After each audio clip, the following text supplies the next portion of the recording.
Hey, welcome everybody to our Wednesday chess stream here on lichess and Twitch. International Master William Paschall. We are going to be playing something between 5+3 and 7+3 casual challenges here. Guys, I got a little bit of laryngitis, so just try to bear with me. Hopefully we'll be able to keep the streams going. If you can still hear me, I'm going to just keep on streaming. So my new voice is very cool. Anyways, got one or two challenges here, and I will get started in a second. The schedule for streaming is back to normal, so I'm going to be streaming Monday, Wednesday, and Friday in the morning like this, 10 a.m. Tuesdays and Thursdays in the evening, 7 p.m. and Sunday simul at 6:30 p.m. Alright, so it's time to get started. Had to make a note to myself. Time to get started. We're playing, Weird Wednesday, unusual opening stream today. I almost forgot. I saw my own stream listed there. So, thank you for reminding me. Lousy Dirty Cheater challenging me 8+5. That's a little bit too long. If you guys want to challenge me something between 5+3 and 7+3, anything in between, 5+4, 5+5, 6+3, 6+4. Increments between 3 and 5 seconds, and the base time between 5 and 7 minutes. I think Lousy Dirty Cheater, it's been a while since he played, so. Alright. Well, I'm waiting for you guys to challenge me. I don't think everyone's used to my stream being back online with the holidays and everything. What else is going on? I didn't actually check out what happened in the World Blitz Championship in the UAE. Or where was Saudi Arabia, right? UAE. Is not the same. Controversial host of the World Blitz and Rapid Tournament, Saudi Arabia. Did not see the final there in the Blitz. I don't know what happened. What else is going on? Alright. Please challenge me to 5+3 through 7+3. Looks good. No drop frames. I might just play a game with some random person here, just to let us play something to get warmed up. There's an unrated. So a 7+2. Let's play this random guy. He might abort though. A lot of people just randomly abort if you're much higher rated. They're like, oh no. I don't want to learn, I don't want to get better by playing stronger players. I'll just resign or abort the game. Of course, a lot of people also just, aren't sitting at the computer when you click their challenge and they, fortunately. Alright, forget it. Anyway, we got a challenge back from Dirty Cheater. He's back to 8+3. Nice try. You almost got it right, Dirty Cheater, but it's 7+3 maximum. I will accept the challenge.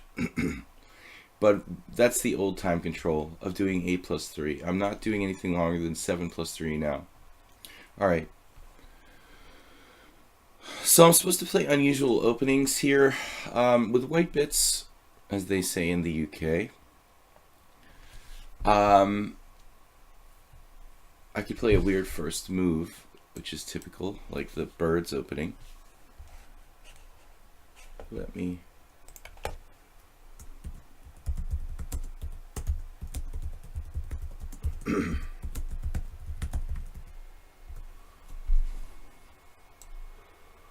I was talking about this last night. Someone played the Dutch against my c4 knight f3 type opening. Basically, the Dutch or the bird's opening are really most effective when the other guy plays d5 or d4. If that's not the case, black can play for e5, kind of like against my control of that square, which I think is more combative. Obviously, you can play it right away on move 1. I mean, this is the most combative move black can play. To play e5 straight away on move 1. Quiet here this morning. We had a very good stream last night, but apparently still a lot of hangovers out there from the New Year. We had a good viewer tournament last night. 80 players. There were over 80 players. I think that's over 80 players. There were over 80 players. I think that's maybe the first time I've had that many players show up for a viewer tournament. Alright, let's try something a little bit funky here. Nah. I'll play bishop g2. I'm not sure what he's going to do as far as his setup is concerned.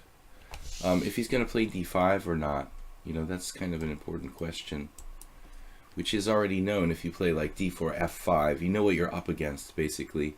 When you haven't seen that, it's a little trickier. So, I don't know. He could play a Sicilian. Now he's castled, so I don't have to worry about the h-pawn rushing down the board, which is something to be concerned about when you do play the Dutch or the Birds opening. 10 viewers. They're all here for my cool voice, obviously. Guys, let me know you're alive. It's not radio silence. Yes, c6. I do play set up myself sometimes with d5, though. You know, c6, he's going to have to move something. There's queen b6 check and attempts to do knight g4, but not that effective necessarily here. I think just d3, queen b6 check, e3. He instantaneously played knight a6, which is kind of a weird square for that piece, though where is it supposed to go? Usually to d2, d7. E4 check, king h1 looks good. Drummist. b4 is weird. Yeah, b4 is not a move I ever played very much with white, even in blitz. I think it's definitely a strange opening. I do play it sometimes here on my weird opening stream. I played the reverse version of b4 more with black, like e4 a6 followed by b5. I've actually played that in some real games, like long games. d6 c6 doesn't seem to be like that great for black. I mean, he doesn't have e5. Prophylactic move king h1, preventing knight e5, e5 maybe. So he can still play e5, f takes e, knight takes e5, knight takes e4 probably. I don't know. Something like that, like a King's Indian style.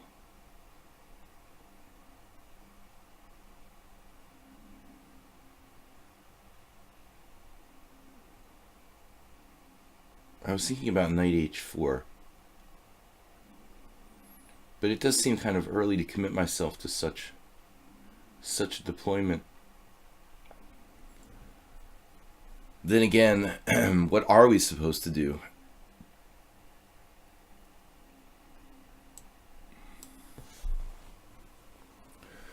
Okay, the Hungarian version of Basman plays chess.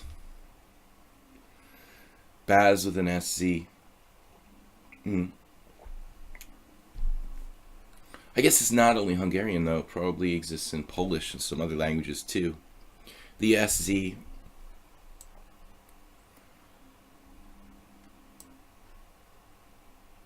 Uncomfortable pin. I can't really do anything but get out of it with h3.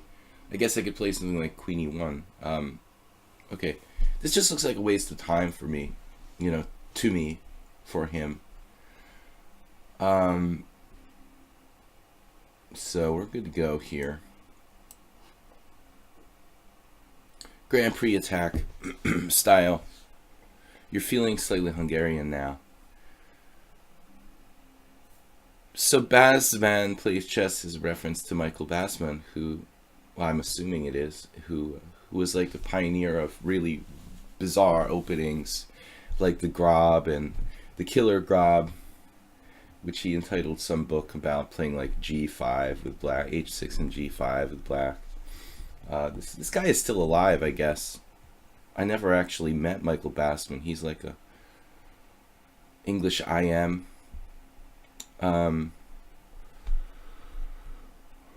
But not too many players have spent their careers playing unusual openings, so I guess it's appropriate we have a Basman plays chess here in the viewer stream.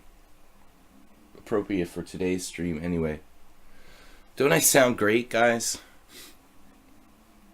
As long as I can talk, I'm going to keep streaming. I feel alright otherwise.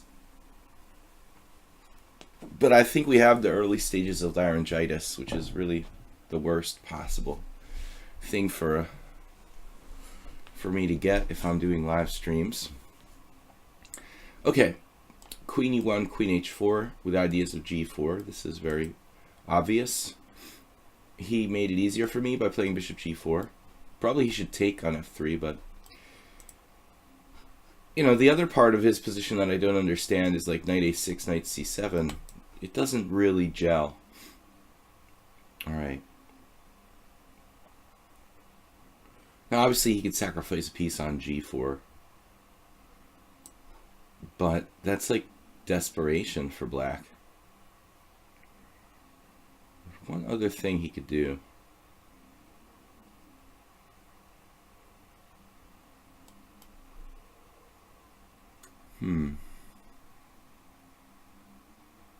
How much time does he have here? Huh.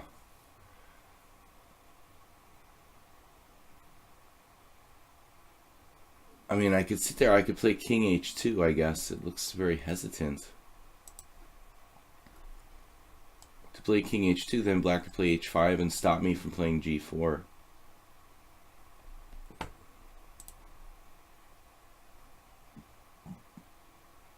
We had a good viewer tournament last night. 80 players plus. Tomorrow night is my viewer subscriber stream, and that will be 7 p.m. Game analysis and blitz with subscribers to the stream here. If, you know, health permitting, if I don't get violently ill before that. I'm a little bit worse than yesterday, but hopefully it's not a downward spiral. A5. I thought your last chance here, honestly, to do something was H5 for black. Going against the traditional idea of not weakening yourself on the side you're basically being attacked, but it doesn't look that easy for me to meet H5. Maybe I have something like take, knight takes F5. With some pawn sacrifice for a very strong initiative, I guess. I just don't want to lock it up with something like G5 over there. Okay, A5. Okay, it's not that bad of a move. The question is, can he afford to do that while I'm building up a very strong attack on the other side? You know, I don't know. A5 seems like it's kind of slow.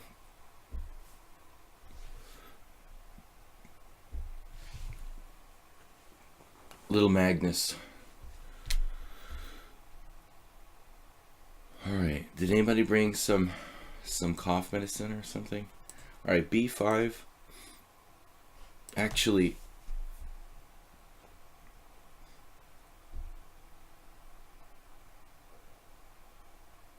yeah, I'm just going to ignore this queenside stuff for the time being. And we have bishop h6 followed by knight to g5. This is a very standard kind of piece configuration.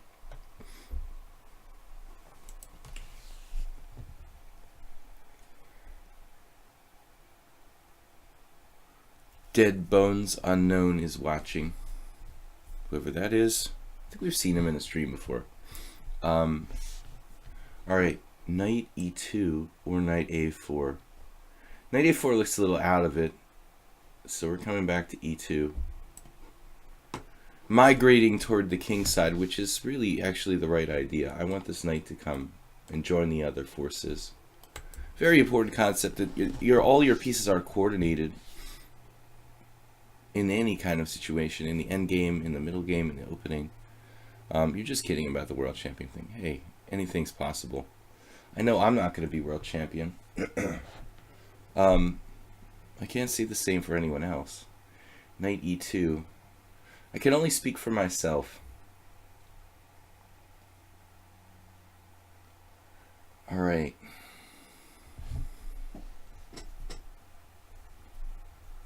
Guys, we're playing unusual opening stream today. So, like in this game, I played one f4. which is something I wouldn't normally do.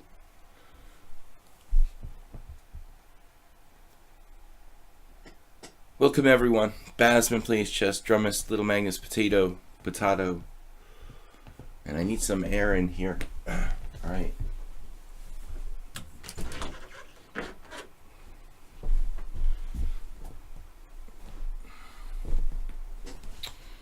I'm like suffocating. But it's extremely cold outside. So it's like you either suffocate or freeze. Which do you want? Knight b5. This is way too slow for black.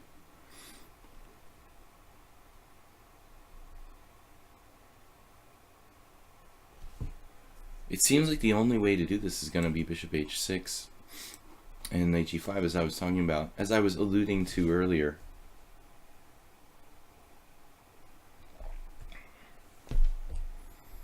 This is a kind of standard Dutch idea, Dutch kings into in. But he doesn't have enough counterplay on the queen side to counterbalance what I'm building up here on the king side. I mean, this is going to be devastating. He's likely going to get mated. I mean, knight g5, and then I'm threatening pawn takes pawn, bishop takes bishop, and rook takes f6.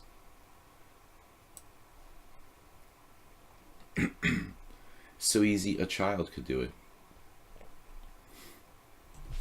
That expression doesn't really work with chess anymore, because everyone who's like 5 years old is a grandmaster.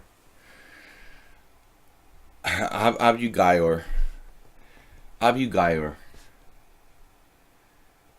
It looks like abjugator. The abjugator. What is an abjugator? Is that like a judge? To abjugate something.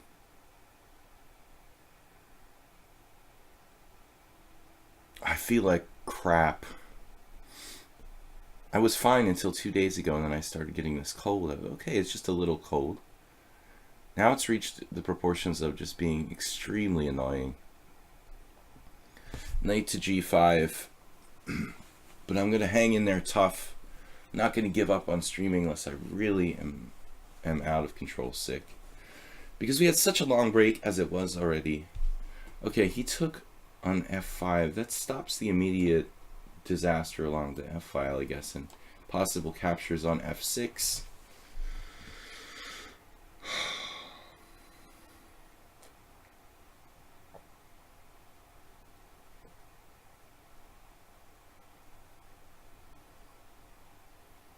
I can also play knight to g3, probably. That looks pretty nasty.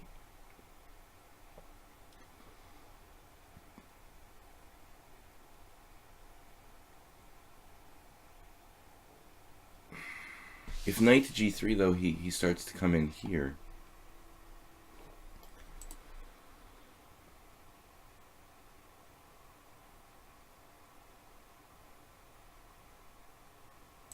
Okay, it's not that easy for him. I mean, even if he plays like king h8, he can't play rook g8.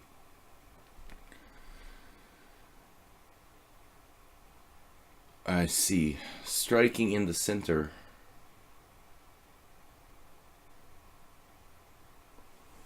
This doesn't really do a lot, except for opening up his queen.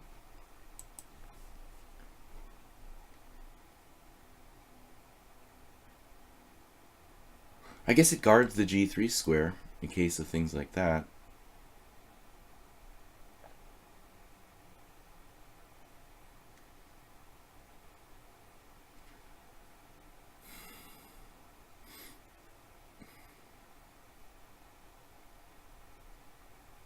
Okay, let's assume that his plan is to play like maybe king h8 or something. How do I actually kill him here? It's not so easy to kill him.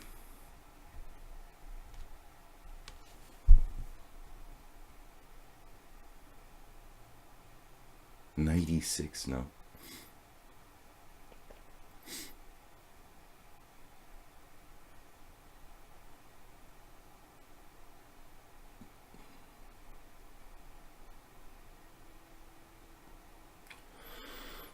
Alright. I don't know. Let's just get, get the students closer to the professors here. I don't know. It's a rebellion. Knight f4. We're just building up what Larry Christensen called it the student body attack. I don't know. It's a weird reference. This is the move I was concerned about, but I didn't, look at it in terms of defending g7. Maybe that's a good idea.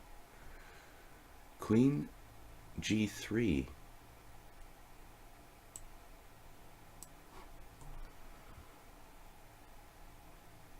Maybe as a defense to this as well.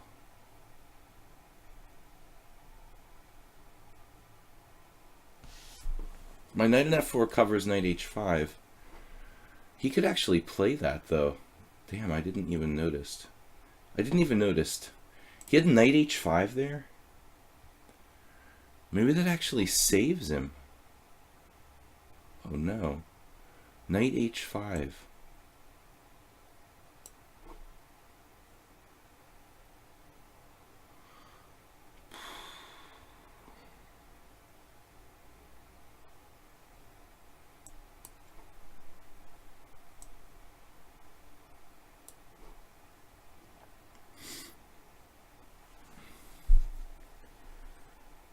Knight h5 is possible.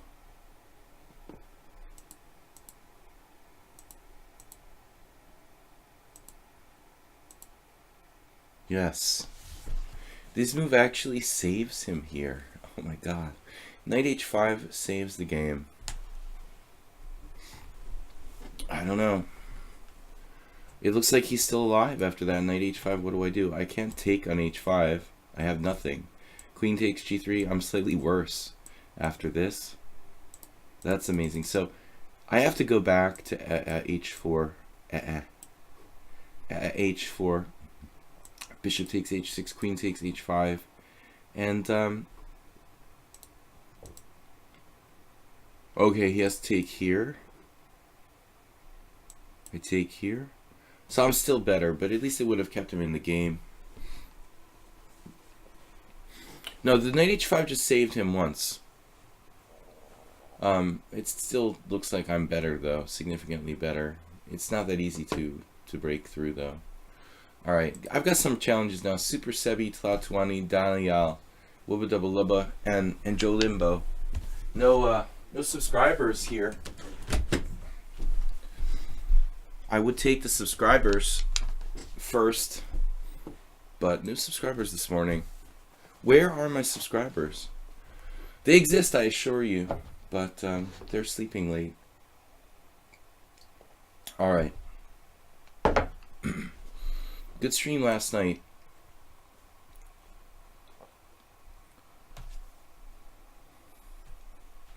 What am I doing? Alright, we are taking another challenge. Super Sebi's up next, 7+3.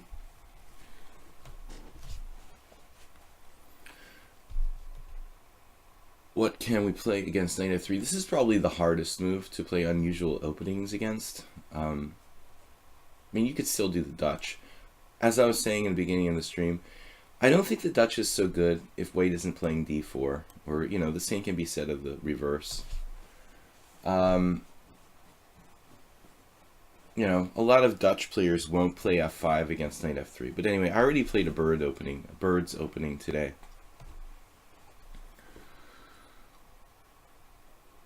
So, I mean, almost nothing is weird against knight f3, right? Like, okay, I can play b5. I played b5 in an actual game against Shandor Kushtar. I was actually wondering last week what happened to him. This is a Hungarian IM. He was quite a good player, 2400 average elo. But he left he left Hungary to move to some far western state in the United States, like, I don't know, it was like Wyoming or Montana or something. And he just sort of disappeared. I was wondering if he's still around. Anybody here from like Wyoming or Montana? Do you know what happened to Shandor Kushtar? Alright, e3. Shandor played. He might have played e3 as well, actually. I think he played e3 against me too. I honestly, I think there's two good ways to play for white here. Probably e4 and d4. Obviously, these are the most straightforward.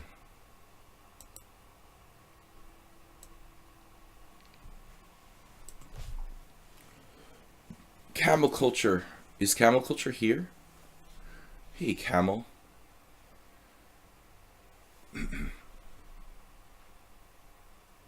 The game with Kushtar was something like this.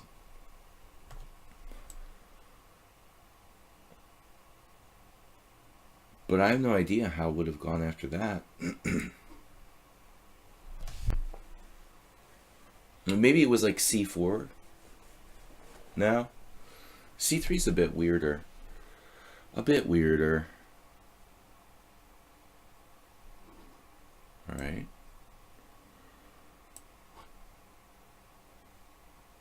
Kind of checkers going on with the white pieces. You want to play some checkers, Super Seb? What do you think?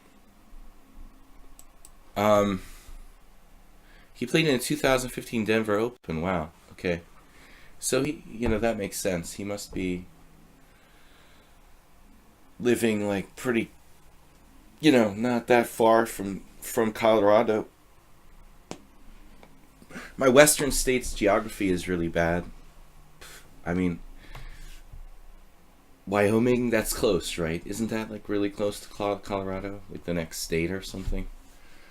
D4. That's good though. It's good to hear that he's still playing chess.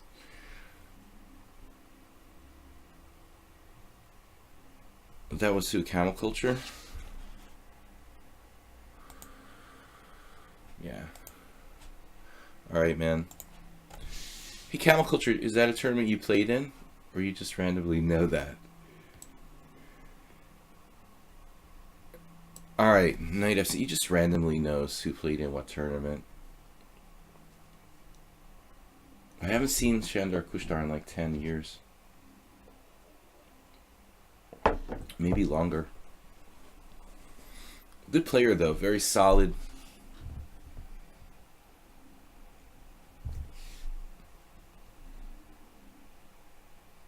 Knight f6.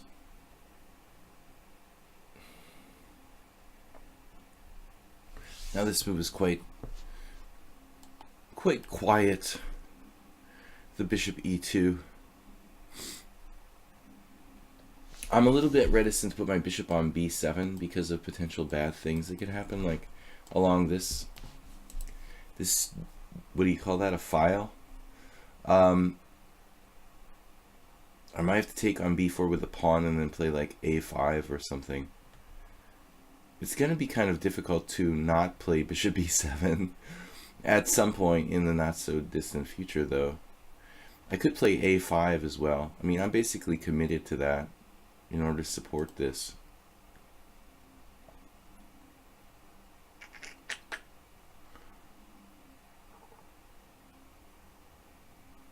Probably I could play c5 also.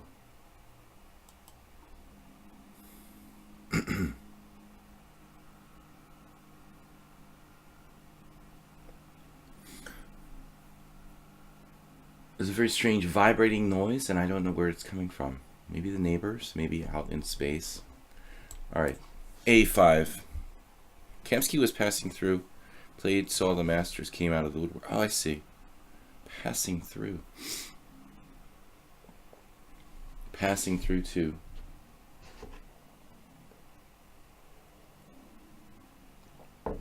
What is this like? Recently? When is that? Denver Open. Okay, yeah, it's...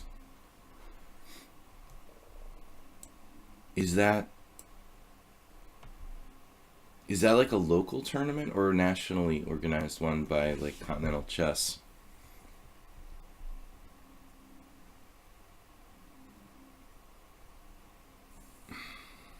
Goddess. Gotta plays in everything, man. He's in the Chinese chess league 1 minute, and then he's like playing in Aeroflot the next. Then he's like playing the Denver Open. It's crazy.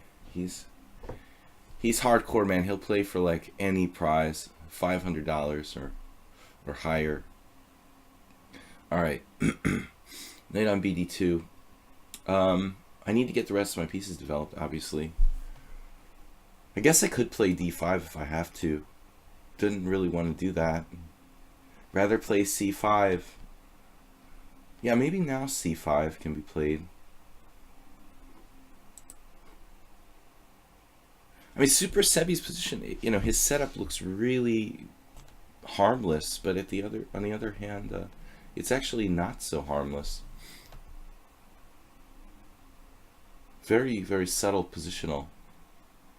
He's beaten me a couple times recently. Simons.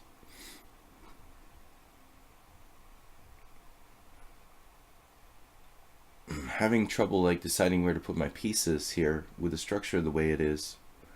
It's not that easy.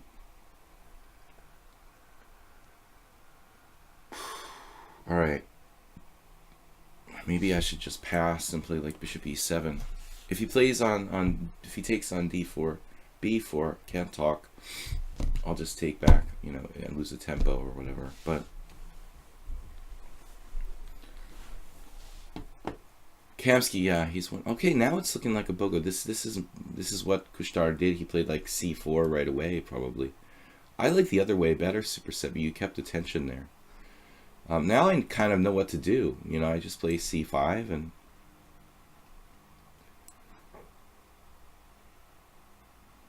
think about playing maybe d6 here.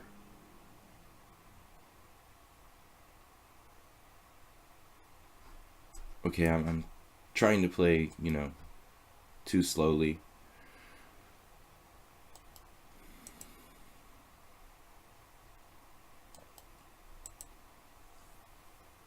Yeah, Kamsky will play in almost anything. New York State Championship. c4, c5, and then what is he trying to do now? Knight b3? That's interesting. An awkward square for the knight, though. Then I can go d6. b3, most likely. b3, you have to be careful about the c3 square. And I don't remember if that...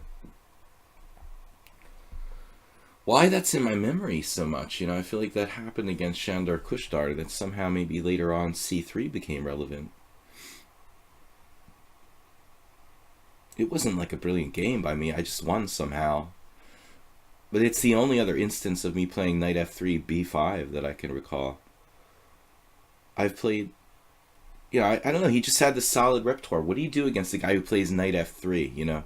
It's extremely hard to get something dynamic going on. That's why they play it, you know, to kind of frustrate you. I play knight f3. I understand, you know, how it works. You get a very solid position. It's hard to do anything against it. I think I play it more just because I'm sick of like memorizing theory in sharp openings, but the knight f3, it's difficult. I mean, what are you gonna do? b5, f5's not good because of d3 and stuff like that. I think d6 or b5 are probably, D as in dog, 6, or b5 are probably the most interesting moves like black can play against knight f3. Super Sebi with a super setup. This guy is capable of playing really well. I mean, his rating isn't too high, but none of us are, right? I'm constantly saying, oh, my opponents are all stronger than their ratings. But in most cases, I'm telling the truth. Sometimes I'm just saying that to make myself feel better, but... yeah. I'm getting old, so it's good to know, you know, some of these players I played 10 or 15 years ago are still around. C takes d4. It's like a Sicilian hedgehog.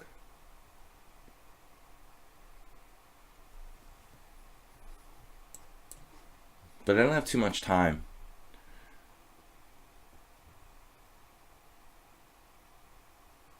We want a complete development. A lot of pressure on e4. That's good. He has this square for his knight, which is not exactly happy. You know, I don't like permanent visitors on my side of the board normally. There's not a whole lot I'm going to be able to do about that. Just deal with it if it happens. I'd like to play d5, maybe. Would I like to play d5? That would give him the c4 square, another tremendous outpost for his pieces. It's almost like... Then it starts to look like a Queen's Gambit accepted. If I can achieve d5.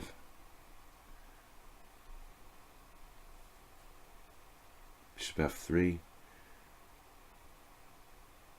The problem with that move is it doesn't leave white with any breaks.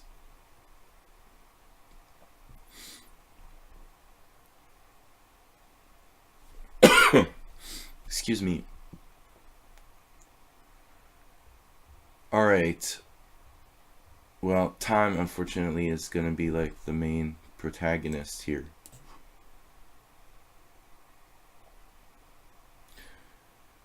Just an ordinary square for the queen. Doesn't really do anything. It stays out of the way of this knight coming to b5, but... We can trade said knight off with like bishop a6 if necessary at some point.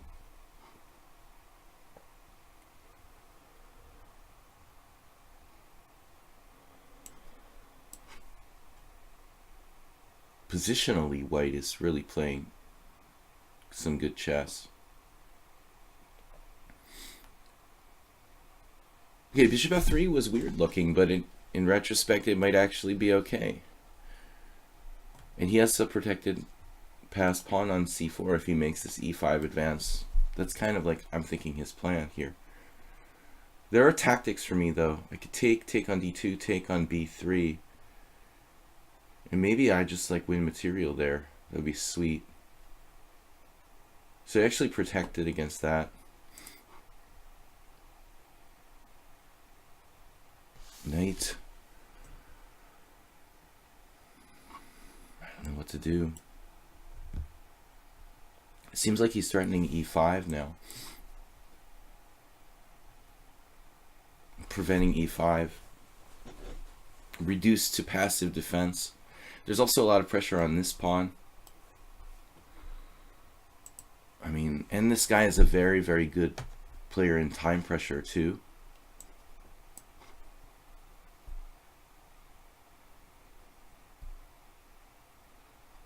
I would be taking the subscribers first, but we don't have any subscribers here with us today for some reason. A whole bunch of my subscribers were with the stream last night, but nothing's happening today. Alright. Try to cross his plans a little bit here. Although, I mean, I kind of hate attacking that guy because it's harming no one on f3. But he's... Okay, I just don't have a lot of time. I don't know. This is a strong piece. Maybe I have d5 later on, but I need to get my knight off of e5 to do that. And even if I do d5, do I want to do d5?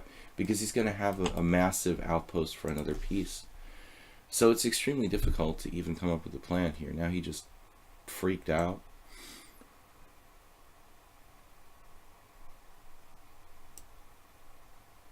With queen b2. I'm getting a lot of this where people play like awesome games and then make one move blunders. That's the key to being a master. You just don't make silly mistakes, maybe. I don't know. You know, that's about as far as I've gotten. I can play an entire game without making a silly mistake. But the depth of my game is not that good. Alright. No, this is over now. But he just gave me the game. It's a shame. I mean, white's position was good, I thought.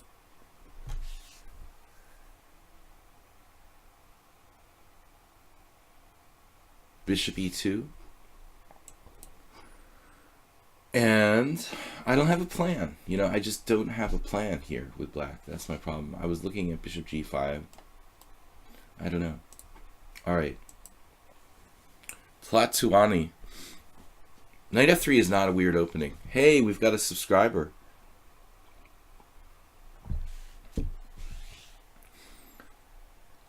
Because knight f3 is like the most annoying move in the world, almost arbitrary.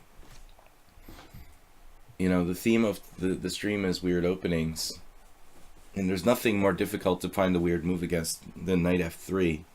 Not only to find a weird move against, like playing for a win against knight f3 is extremely difficult. Getting those kind of players who like these super solid, safe positions into a complex, unusual position where they can make a mistake is almost impossible, you know?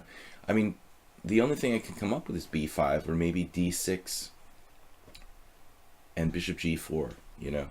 Those are the only systems that are a little bit fun against knight f3. All right, Tlatuani. Actually, we've got Nefedov. I said Tlatuani. I'll play Tlatuani first, then we go with subscriber challenge Nefedov. Yeah, so we're trying to play unusual openings with white as well, but it doesn't have to be on move 1.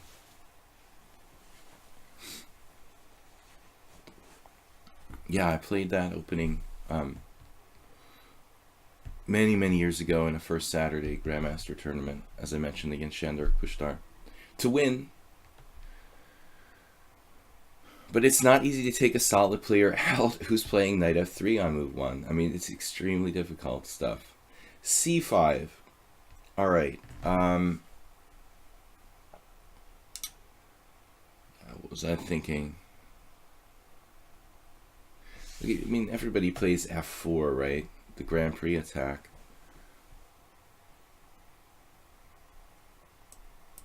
Let's just play some kind of weird setup here.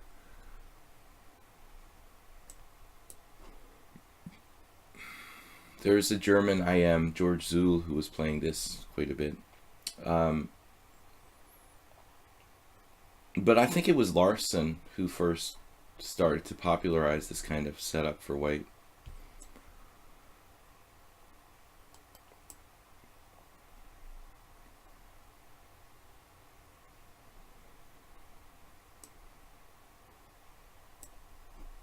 With d6, he immediately defends c5, ruling out any kind of bishop e3.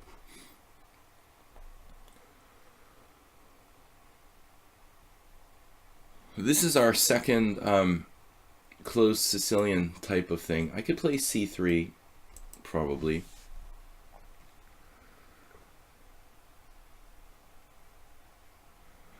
I have a very old German book in the house. This one of these, I don't know, German series of opening books from the 80s. I don't know what it's called. And really famous authors did the books. They basically are like surveys of many different kinds of systems. I have a Polugievsky book which covers all kinds of Sicilians, and in there is this line for white where white is playing like this. This is seriously covered. I don't think this bishop has a clear place to go, so we're going to play c3, I guess, and knight a3. Or king h1, maybe.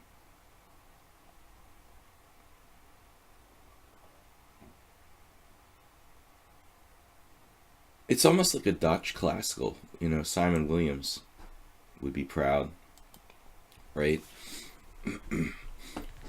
He's not committed to castling kingside yet. So, you know, it seems wrong to actually commit to a direct attack on the black king just yet.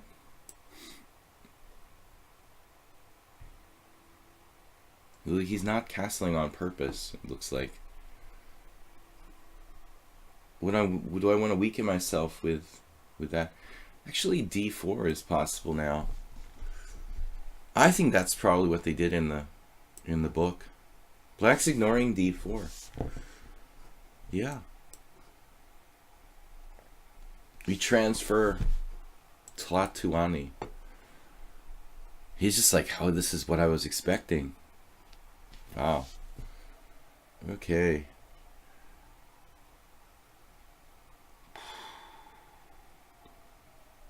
All right, man. You can't stay there, dude. That's got to go. I'm actually glad he didn't play h5, you know, to lock it down when he had the chance to do so.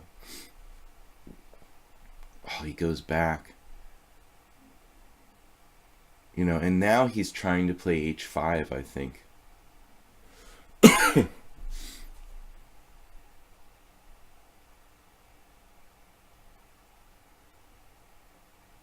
And ultra fast. Better to be fast than good. h5 must be stopped. Can it even be stopped, though?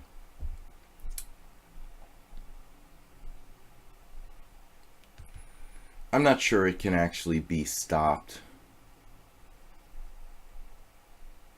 I can play knight to g5.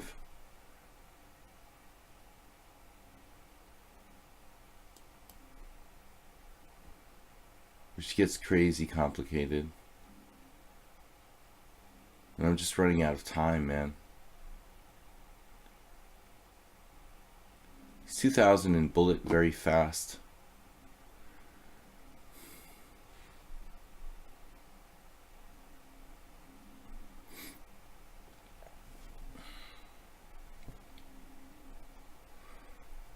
Everybody wonders why I spend like 2 minutes on one move, but I don't want to make a bad move, you know, that's the thing. I just would rather use all my time than actually make a bad move. This is extremely annoying. I think I'm going to have to just like play g5 or something. And let him have a knight on f5. Because if I play knight e1 and h5, pawn takes h5, knight f5, I don't know that he would have the guts to do that, but it looks really freaking good for black. Maybe I can do king g2. Wait a second here. Come to my senses.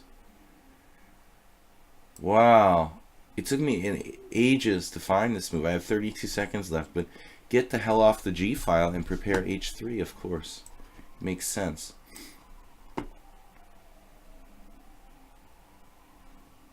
He's just like playing for time. Alright. My king was in the wrong place.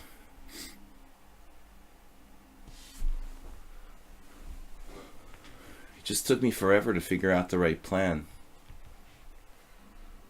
And he's just making kind of random moves. About a3. Maybe bishop e3, maybe b3.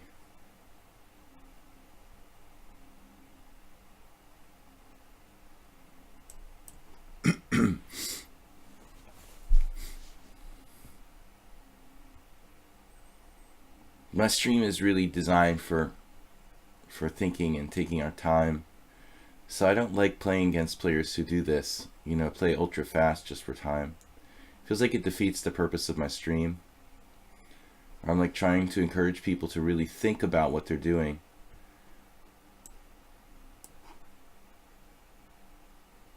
This is the opposite of that. This is just like playing for time by making real quick moves, you know. But if I wanted to do that, I would play like 1-0.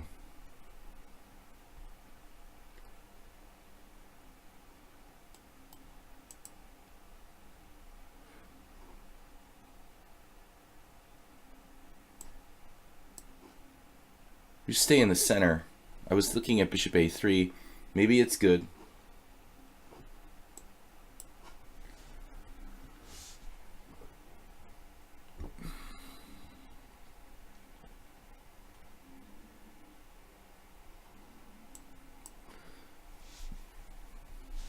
We're just taking over.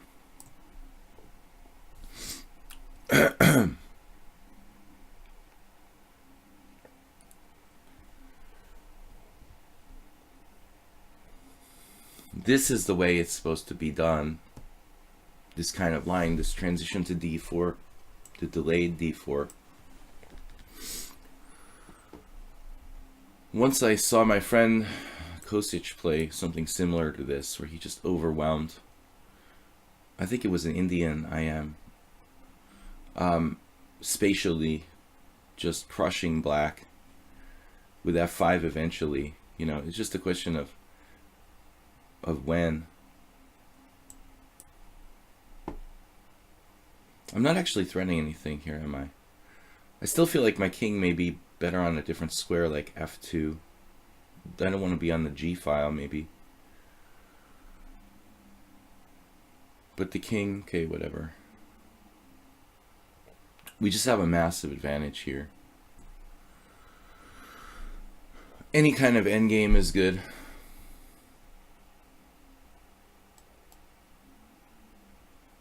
How am I going to break through, though?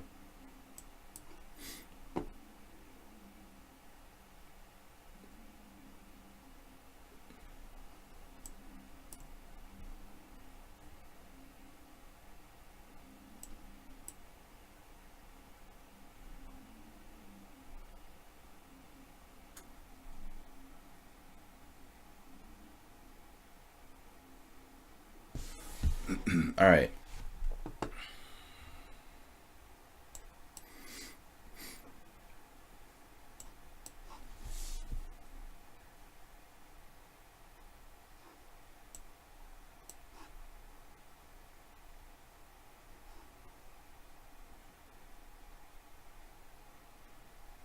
There's got to be something here for me.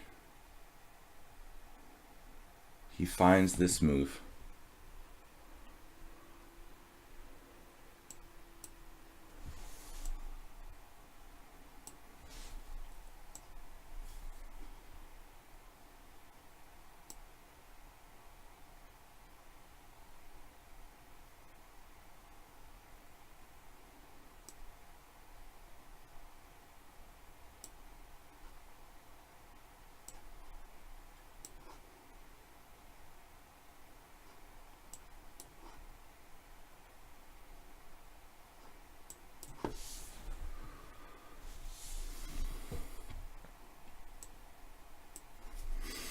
Problem is he has some kind of counterplay now.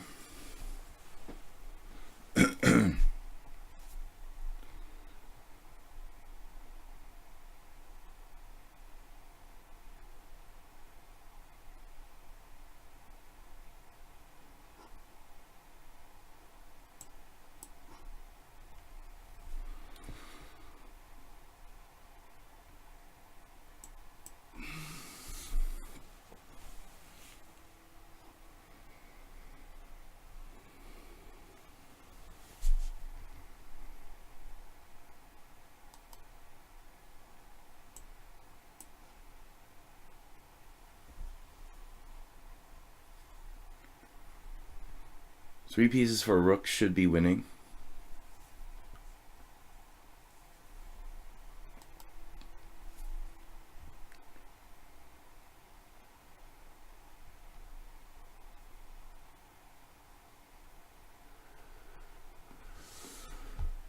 No time to think, really.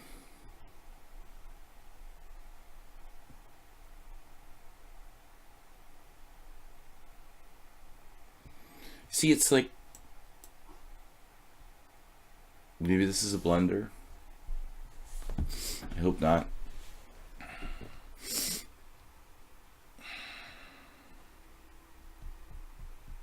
He has a check. Just one check.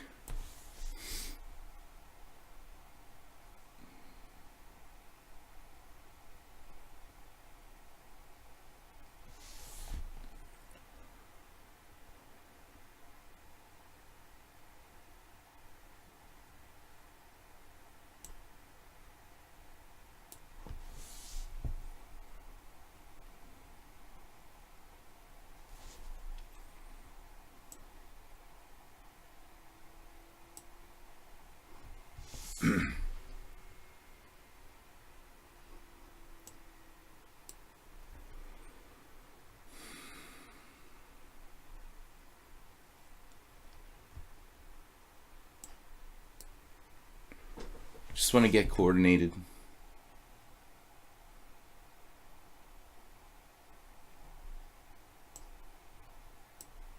But that's check, okay?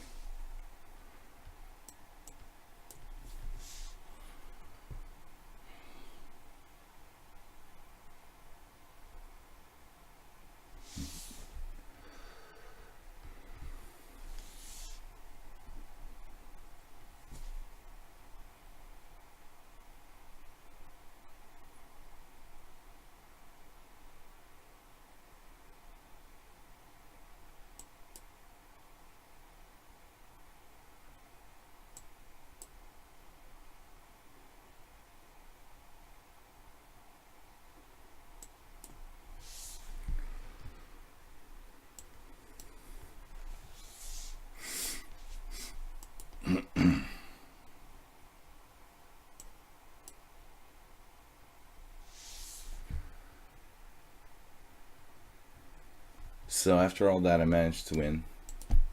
I don't even want to know if I was winning all the way. Alright guys, that was an epic game, but not fun to leave yourself with so little time. Relaxing, that was very relaxing, yeah.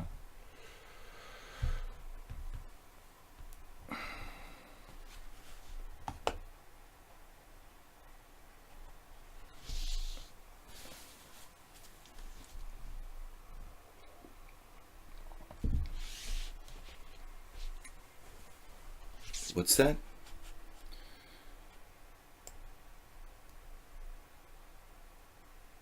Alright.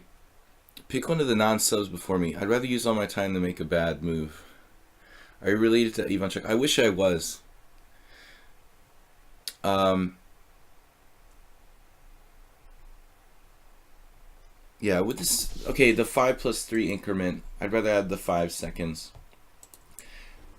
That's the problem. I'm kind of switching time controls. You know, sometimes I'm thinking I have 5 seconds. Sometimes I have 3 seconds increment. There's actually a big difference between 3 seconds and 5 seconds. I mean, 5 seconds is like eternity. You can bank the time and actually save up time. Whereas with 3 seconds, it's more or less just enough to make a move. I mean, a bullet expert could probably save up their 3-second increments. I'm not that fast. Okay, Nefedov. Let's play something different against Nefedov here. I rarely play e6, and I'm getting bored with playing the same things against him. So I'll play a Khan Sicilian. This is something that I never really played in more than a handful of tournament games against weaker players. But it's a very solid variation for black. Oh, I'm supposed to play unusual openings. Alright, yeah. I forgot. Alright. Well, how can we play an unusual Khan against c4? It's a little late for that, but we'll play g6. That's kind of unusual. We're really supposed to be playing unusual openings in the stream today. So, we'll make the best out of this game. Every other game has been an offbeat opening. But Nefedov is so strong. Look at him lately. He's got a win, a draw, and 2 draws. He's supposed to be 1,700. But in his last 5 games, he has 50% against me. Yeah, he's 1,700. I've got to take him very seriously. He's trying extra hard, it seems like, lately.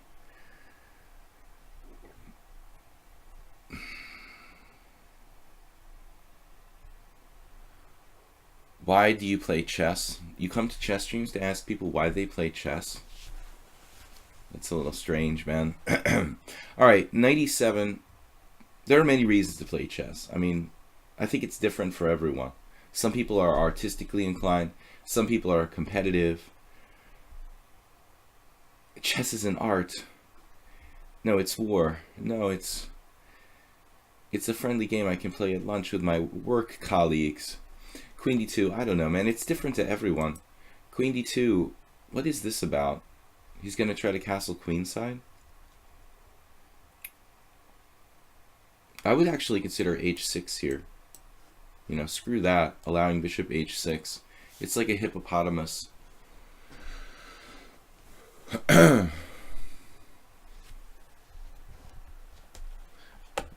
Yeah, that's another good question. What is this? If you want to learn chess, watch Mr. Badbeat and Twitch. Rogrota, why are you advertising someone else's, you know, chess stream on my stream? Alright, bishop e2.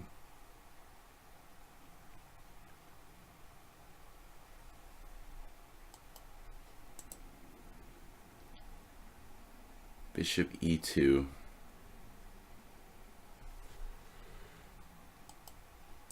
Well, I guess we can play d5 now. But, you know, maybe that's what Nefedov wants. He just wants me to clarify the situation. C takes d, pawn takes pawn, knight takes. And then bishop f3, and white is at least equal.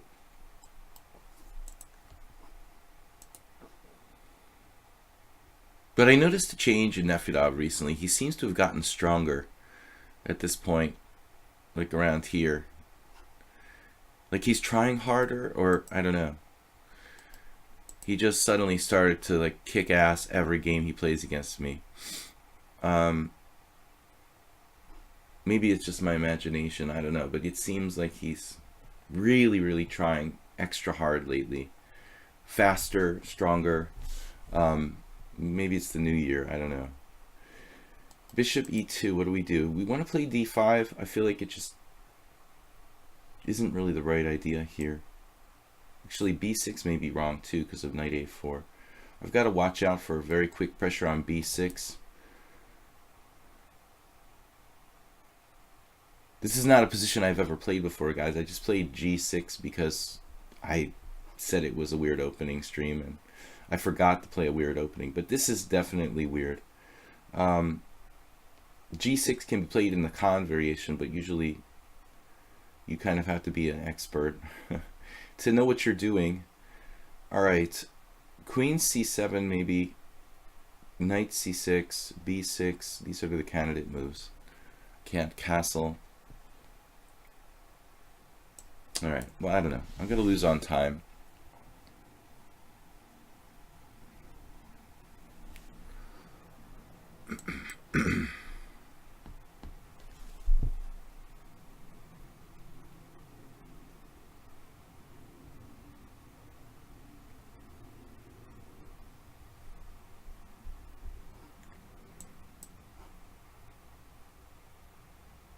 He just loves swapping pieces.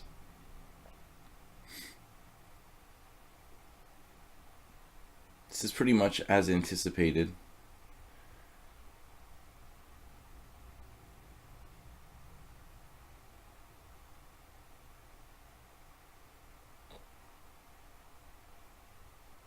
But I mean, it's not, you're not 1700, dude. I mean, I don't know what you're doing with that rating, and like 1400 in bullet. I mean, that's bogus, dude.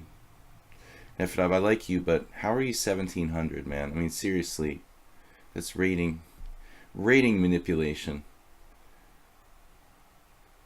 Do you only play well against me and then just dump all your games to everybody else? I guess we're going to go back to d8. But I've got problems with my h6 pawn. No, I don't actually. I can castle. Okay. He's not only good, but he's fast too. I would say he's more like 2100 than 1700. It's only about a 400 point swing between Nefedov's rating and his actual playing strength. But I guess he just, I don't know, do you not play rated games, Nefedov, or what's the deal, dude? He's castling queenside here. Whoa. That's a little crazy. I definitely didn't expect that. Okay. We might have to sack a pawn at some point with dropping our h6 pawn. That's the least of my worries. Got other problems.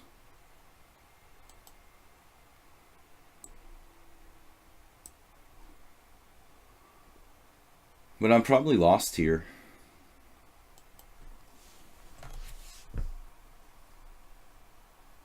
Queenside castles is a mouse slip, he claims. Yeah, I'm sure.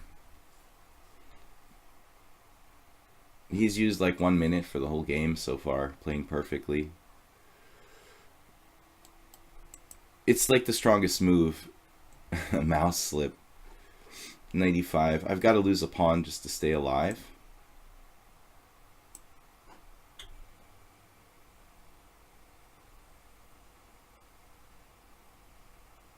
There's no way I'm taking his h2 pawn.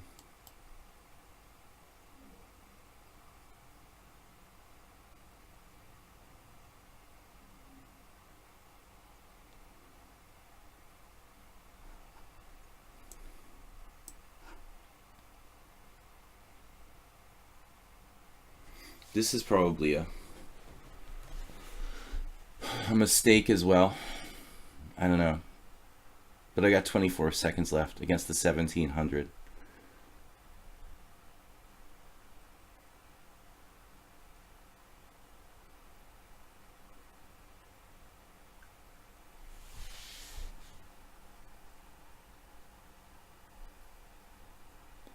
It's like number one choice of every engine in the world. Castles queenside. Although I agree, it's not really your normal style, Nefirov.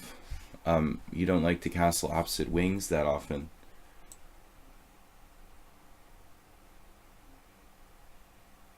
So I was a bit surprised by it. In all honesty, it's possible he's telling the truth, that it was a mouse slip. It's not really his characteristic style of move. But it probably was the strongest move. It's sharper than he usually plays, but also probably the best move. Castles queenside. I wasn't expecting it, but in retrospect, I mean, it brings his rooks to the center absolutely faster than any other move, you know. And his king is actually not in any danger because my pieces aren't developed, so it totally makes sense. H4. That's pretty dynamic.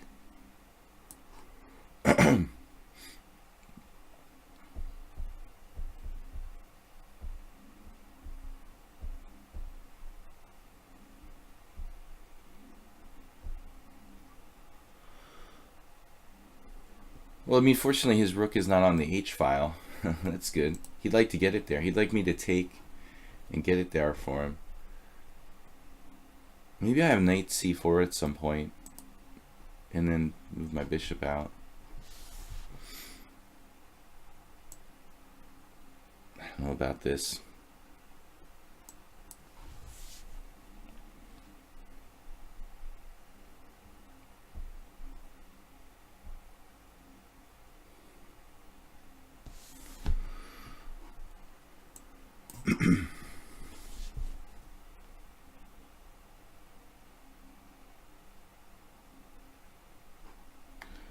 Black is just lost here. I mean, I'm just down a pawn with no compensation. My king is more exposed than his. Blake's played this game perfectly. But he takes every game very, very serious lately. He went from losing every game to like 50% in the last 5 games. It's like...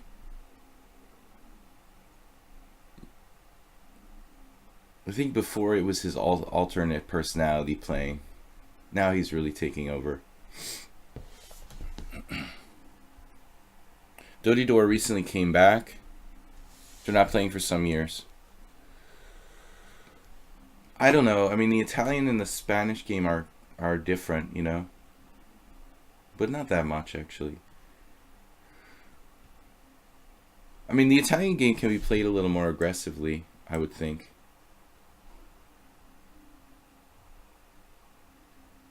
What am I doing here? I'm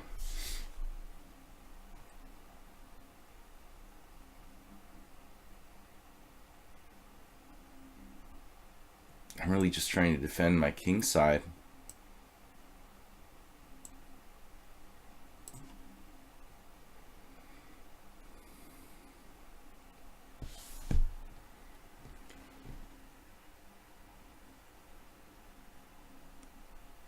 Not a pretty game for black.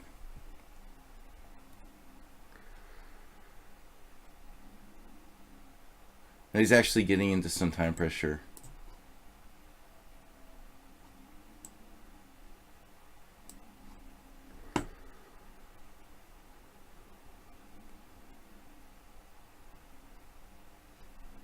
Uh-oh.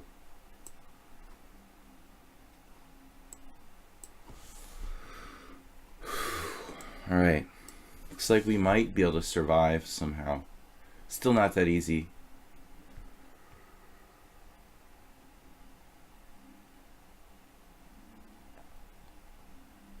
Rook on the 7th. Okay, rook f1 was a very passive move. I thought he should just play like a3 probably.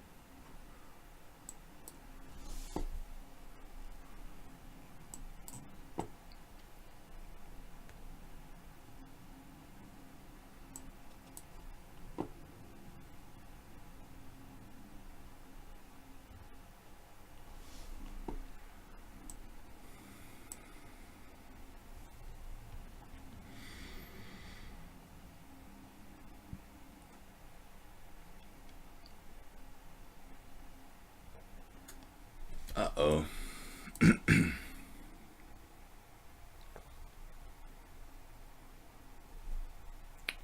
Aha.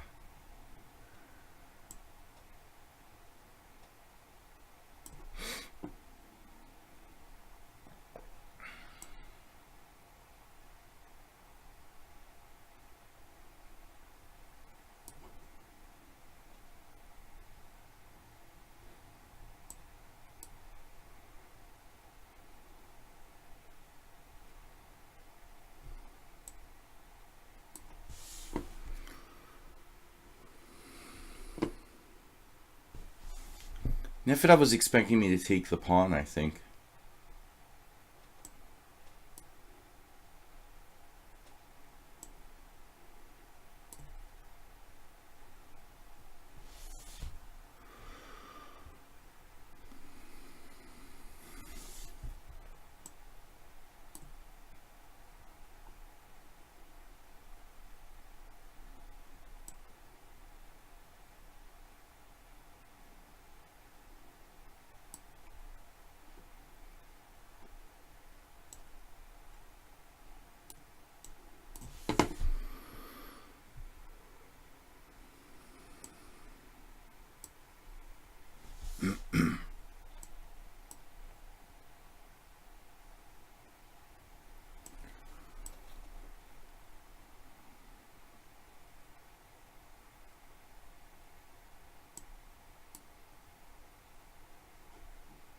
So check this out.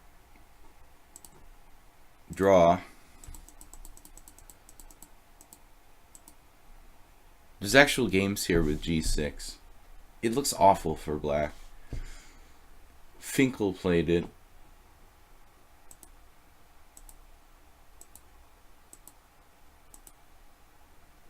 Only one game with queen d2.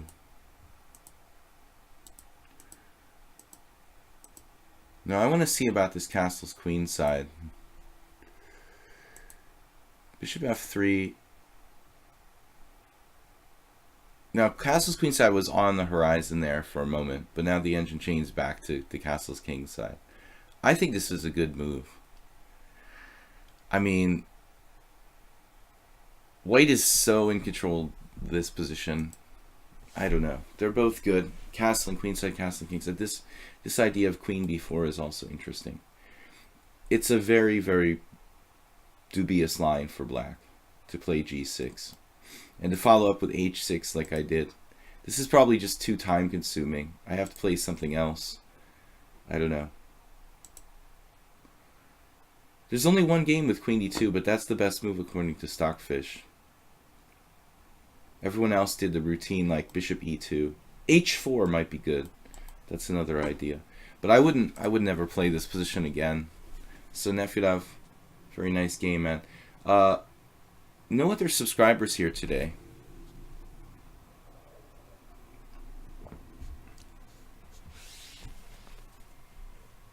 Aniket, I think a6, b6, c6, d6. That's a little bit much. I practically did that in this game. And you saw the result. But I didn't make it up, man. I've seen strong players play g6 in the Khan Sicilians. Strapunski, Nakamura, Kamsky. I mean, this idea of playing g6 with a6 and e6 is absolutely played. It's probably more common against like bishop d3 than c4 on move 4, though. Okay, knight f3. Let's try something different here.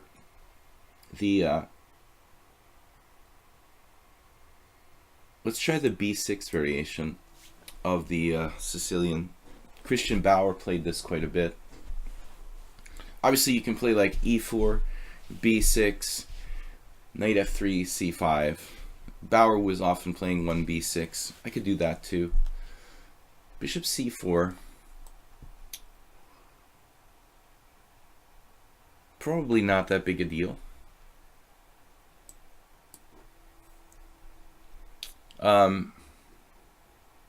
Playing a6 as white, you mean a3.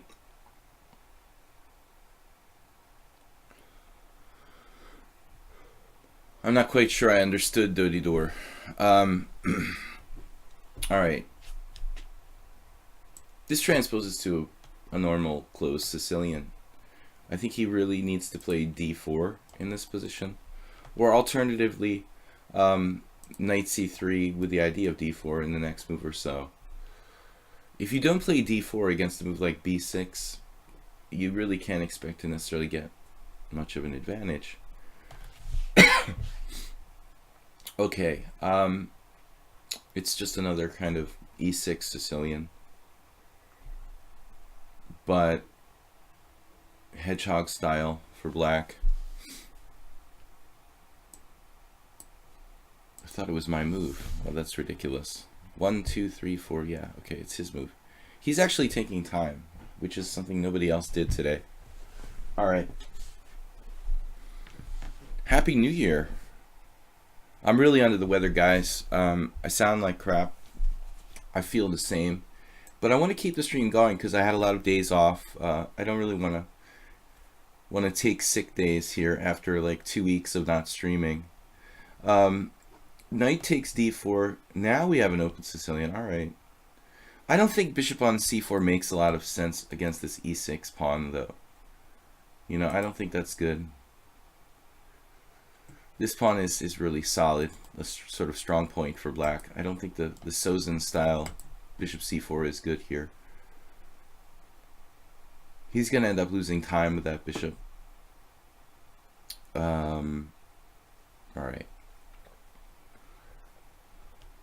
But this remains in the position. I wanted to play a6 anyway, so there we go. He could play a4 to restrict me. Maybe give his bishop retreat squares.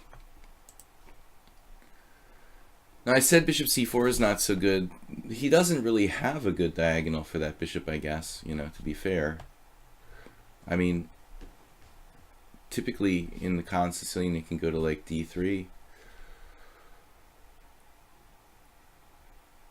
We'll just play a hedgehog type of formation, and this is fine for black. This is misplaced a little bit. I've got to watch out though. I just realized he could sacrifice a piece here. Probably not right away, but I should be more careful about that. Maybe I played d6 too early. Fortunately, he moved away. That's kind of weird. I don't think you should do that. I mean, you have that piece sacrifice hovering over my head, you know, like the sword of Damocles or whatever, and you're taking the knight back to f3. Not the right moment to retreat, I think. Now we're all right. I would have been reticent to play knight d7 if he had bishop takes e6, pawn takes e6, knight takes e6. You know, that could be seriously dangerous for me. Shouldn't you try to castle? Dude, what are you talking about, man? This is the Sicilian defense. You're not supposed to castle too early. That's why I'm not playing e4, e5. You know, this is a standard idea to delay castling.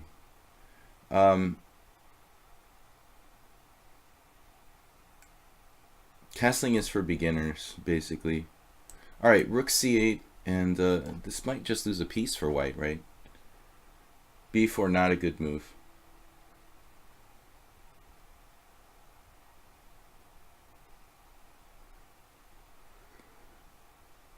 When you play a hypermodern opening like the Sicilian defense, you're not in a hurry to castle, especially if white's not committing his king. There's a lot to be gained in waiting, you know, and not castling right away.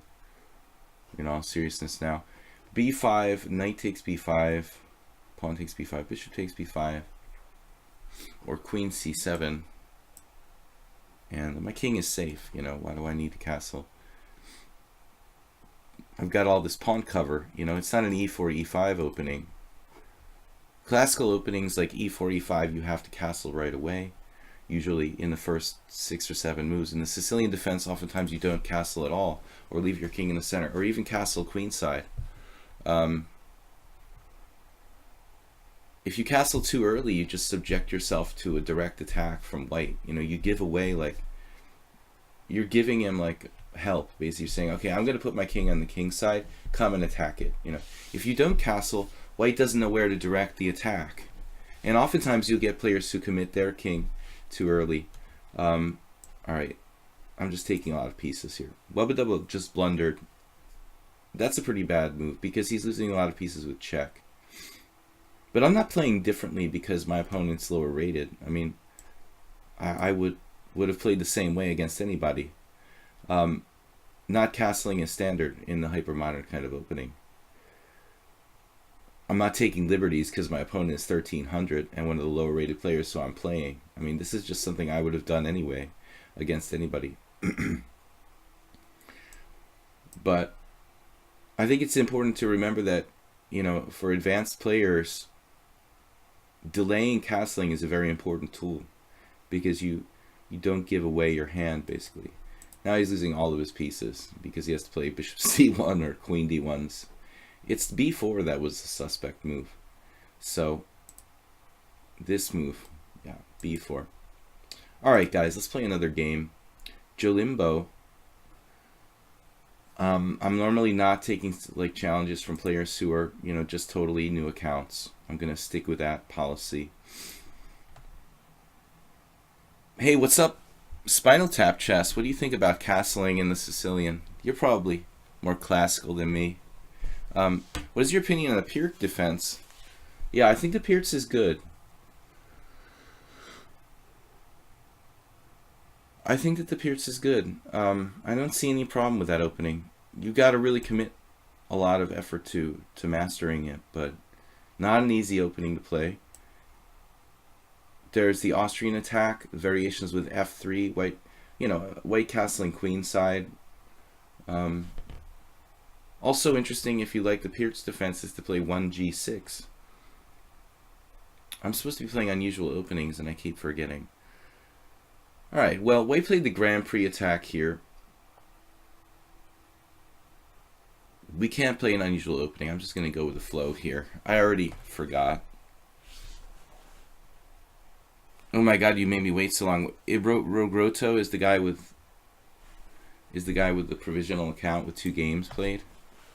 Is that the deal? Alright. I don't play anybody with less than 100 games, usually. People are trolling me, so it's not anything personal. Bishop b5 check.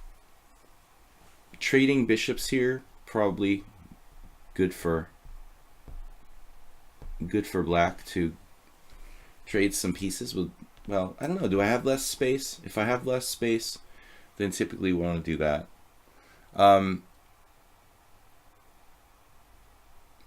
Yeah, you just need to get used to it. If you're playing without castling, you need to get used to that kind of game.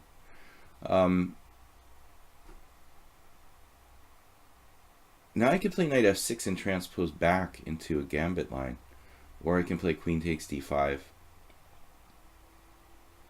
Knight f6, c4, e6. You know, let's do that. This is a weird opening stream. Typically it would have been like, instead of bishop b5 check, maybe he would have played, actually how else could he do it? f4, d5, e takes d right away, then knight f6, then bishop b5 check, then I can play bishop d7. So a transposition of moves here. He can also play knight c3. It's pretty lame, but it's okay.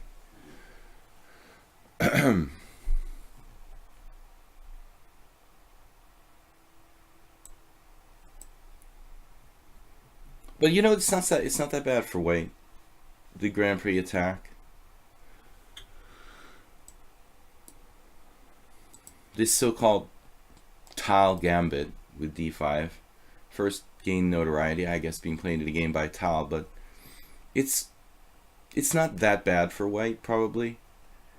But most people avoid it by playing knight to c3 on move 2, you know, and then f4 on move 3. Probably a slightly better move order for black.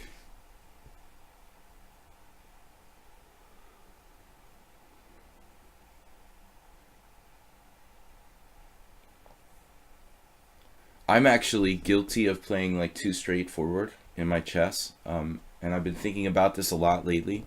Some bad results that I've had, and I have too many draws because I play too straightforward. I think doing things like leaving your king in the center, playing more dynamically, castling opposite sides, These are concepts that you can use to play for a win.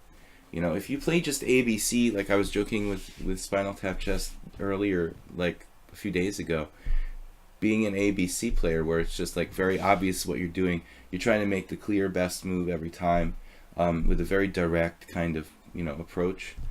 It works to a certain point, and then you reach this level where like, people know what you're doing, you know.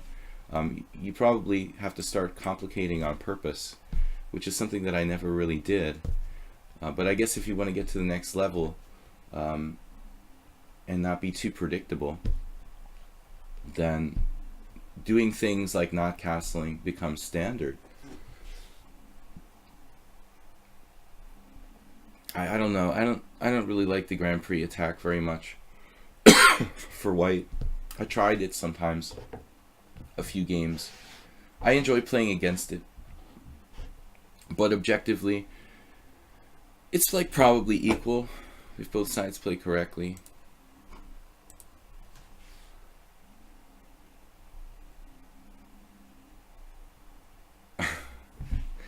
Alright. Not a lot of subscribers in the stream today. Camel Culture, Nicola Chess, I think. Alright, it's another Hungarian. Another Hungarian. C3. White has a lot of pawns on dark squares, and that means that his white squares should be weak. He doesn't have a white squared bishop. There's another pawn on a dark square. Dark square, dark square, dark square, dark square, dark square. I was joking earlier about checkers with somebody. You know, there's two problems. The first one is that my bishop attacks that color, and the second problem is I just feel like I have a tactic here. Always think outside the box. Occasionally you see Larson do something like bishop takes d4, but not in this position.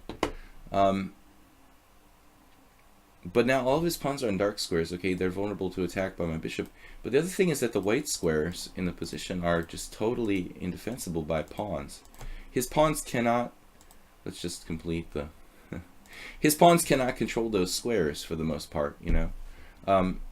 That's a problem. That means his pieces have to guard all these like holes inside of his position, which is a just chronic problem. It's very important that you don't trade off your good bishop, and that's why we can go back and actually point to, if you really want to, we can point to bishop e5 check. You know, it's suspicious. And already this move would be suspicious in the sense that he's played f4. In some structures, if he pushes to like e5, that's his good bishop in structures where he's got pawns on dark squares. So after playing bishop e5 check, white really wants to play like d3 and put all of his pawns on white squares and play that kind of structure. Could you please wave? Hey, what's up? Sorry I didn't wave yesterday, guys. Hey. What's up, guys? Hey, Mom. Can you send me some chicken soup? Oh, exchange sacrifice here. Definitely on. But I feel like it might be kind of a matter of getting fancy with the exchange sacrifice. There's the possibility of playing rook takes c1 and then knocking out these pawns.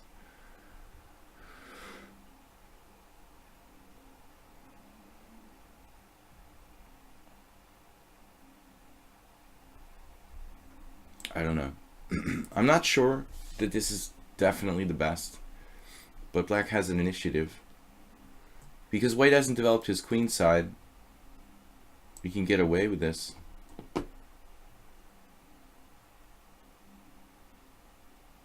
But I might be going a little bit over the deep end here. I mean, maybe I'm trying a little too hard to punish white.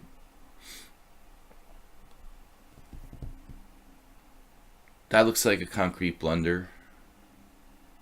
Although I don't know what to suggest. I was thinking queen d2.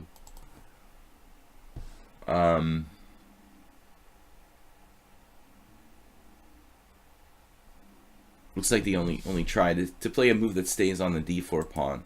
Queen d1 or queen d2 for white here. I have bishop takes d4 check and then bishop takes b2. or queen takes b2. You know, they're both good. So we're just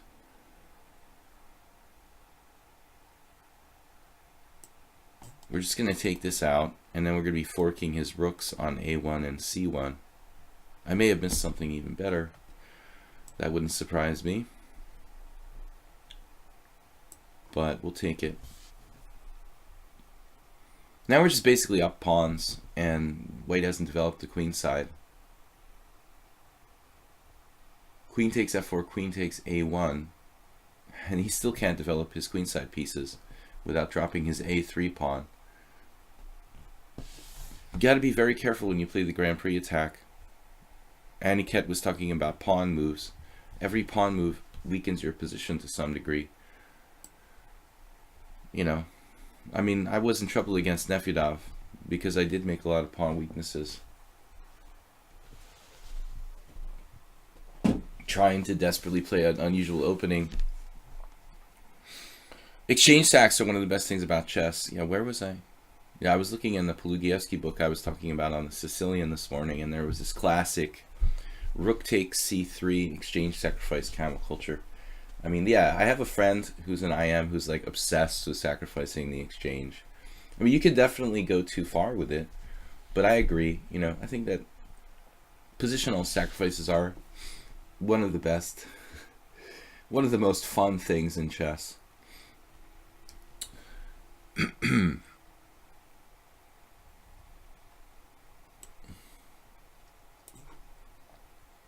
I'm up 3 pawns, so trading queens is definitely a possibility. Knight c3 was possible, someone said. Yes. But he drops another pawn. See, that's it, like 4 pawns down. That was what bothered him about it. Now I have rook d8, though. So maybe he should play like rook d1, rook c8.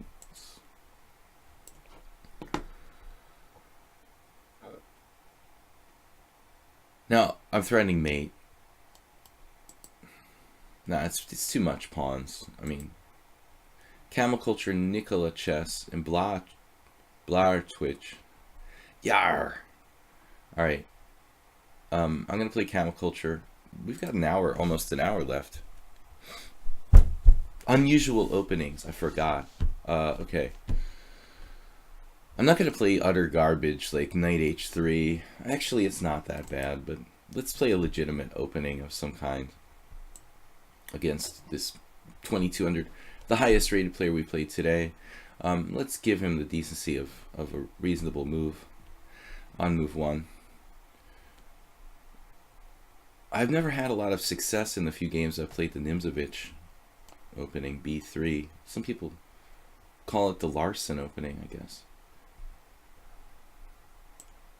We could transfer to c4, like I just played the other game with black. b3. You're missing the theme of the stream today, Aniket. Unusual openings. b3 is probably the most normal of the unusual openings, the most mainstream. Nothing wrong with b3, man. I'm playing like a Queen's Indian kind of setup with white, you know. It's perfectly playable. I had a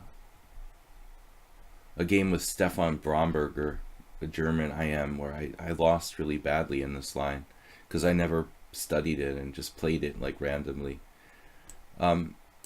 Naka actually played bishop takes c6 too. I think it makes sense. Against Bromberger, though, I got hosed. I don't know how I got crushed so bad so quickly. I just had a really bad day. This was like 10 years ago. The last time I played b3 on move 1 in a tournament game. Well, b3 was your suggestion. I thought you were like attaching a question mark to it. That's the problem, as I often say, with context on the internet. I'm like, b3 question mark. It's not that bad. Oh, chess notation question mark is like a mistake. So I see b3 question mark. I'm immediately assuming you're like, it's a bad move. I don't remember what I did against Bromberger, but I know that he played e4 really early, like on the next move. I have the feeling I must have done like knight e2 or something, because he just went like e4, and I freaked out and lost a horrible game. But Hikaru has definitely played this with white. It's kind of like the exchange variation of the Lopez. That's what I was thinking when I played it against Bromberger. And then before I knew it, I was lost. I guess I was having a bad tournament anyway. But in those days, I used to play sometimes things that I just didn't know, on a one-game basis. Hey, World Loser, what's up? Yeah, in fact, I mean, if you look at the games in the encyclopedia, in the opening explorer, I don't think that bishop takes c6 is the main line for white. I mean, this bishop d6 is a pretty new idea. When Bromberger played it against me in like 2006, this was totally new, bishop d6. Camel culture has seen it because it's been trendy, like it's become a kind of trendy line. But at that time, it was relatively new. Now bishop g4. So, I mean, f3 is really weakening my king side.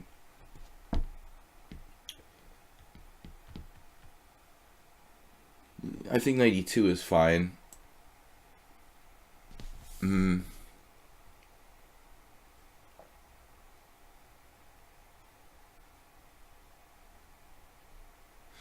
d2 should be considered as well. But I mean, I'm eventually going to have to play... I could even play knight f3 for that matter. I mean, actually, it might not be that bad. But, okay.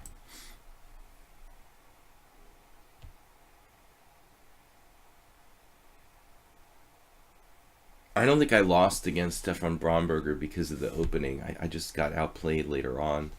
He did something like knight d5, got his queen out to g5, and this like really vicious kingside stuff going on really fast before I was buckled in. I wasn't prepared psychologically, to get like assaulted with the white pieces.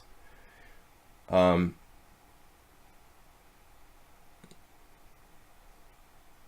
h-pawn advance looks reasonable for black. I don't want to let him like own the white squares. I'm going to play h3. But this is a little awkward for me.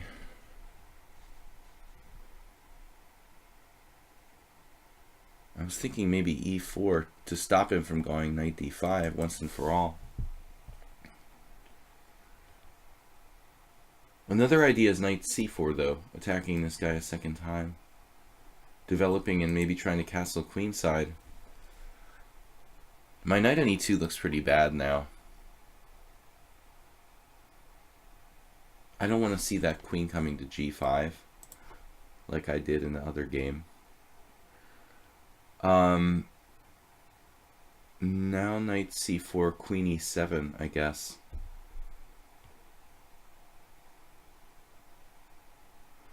Black will try to castle queenside there. I guess I can take on d6. Maybe Camel Culture made a mistake there. Maybe he could have played bishop b4 check. I don't know. This seems like it's about equal now. I feel like I'm not in danger of getting blown away. Although I did fix his pawn structure, I'd rather do that than risk total annihilation along the d file. And the opposite color bishops are interesting. I'm thinking that my bishop might have some life on the long diagonal eventually, if I can play f4.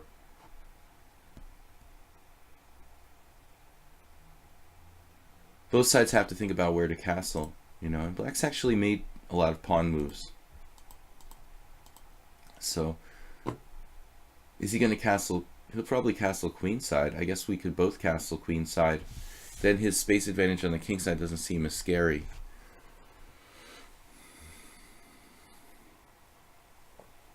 I don't like fixing his pawns, but there was a lot of danger.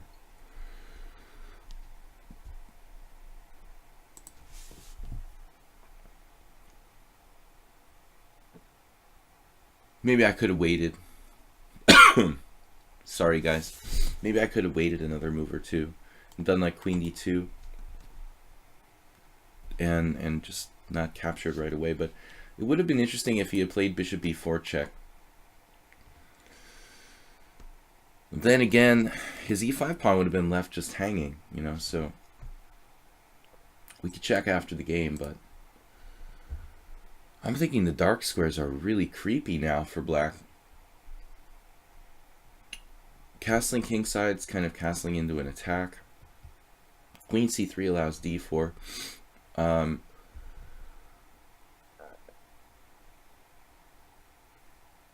Like, I could castle kingside, actually. But it is dangerous, you know. If I castle queenside, is he going to play like a5? Probably. Alright.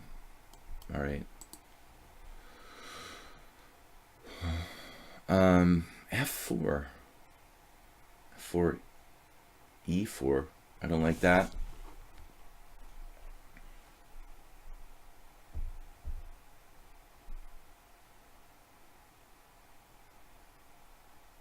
Trying to come up with something creative.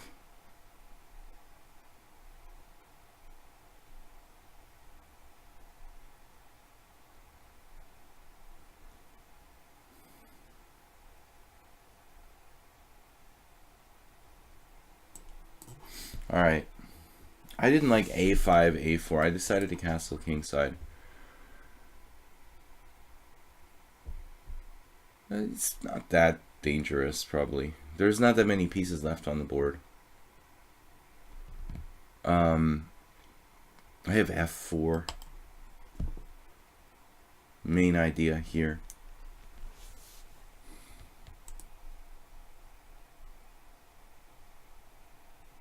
He plays g5. Maybe he should have played g5.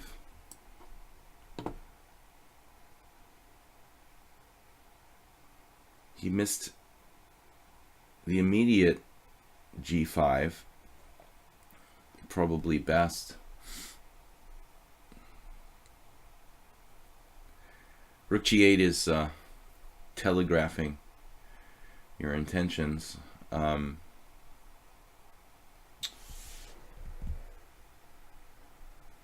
g5 immediately looks pretty nasty. Then it's much more dangerous for me to play f4. Always check for tactics. We're fine. Yeah, he can play this. Tricky, because if I take on f6, he takes... I guess he takes that with the other guy. He's got knight h5. In some positions, he's got knight h5, maybe.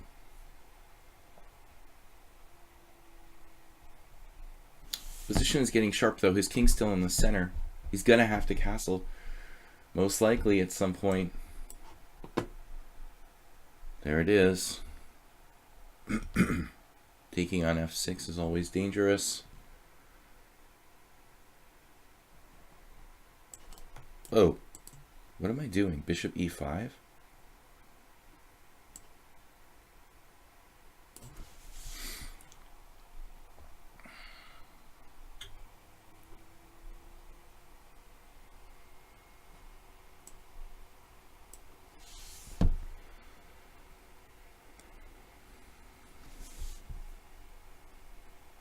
In between move.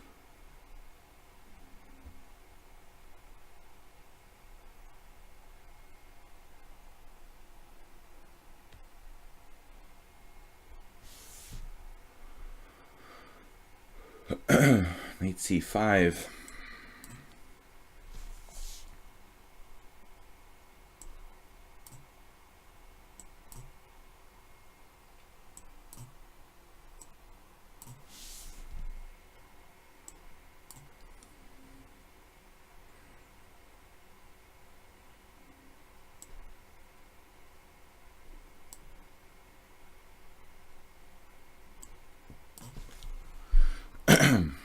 I don't know what the best move is here. Could have done g5 there.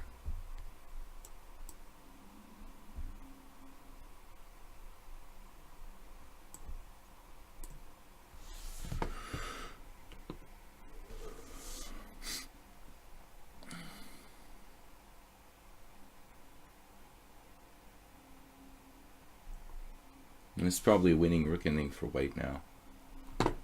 Thought my mouse froze up on me for a second.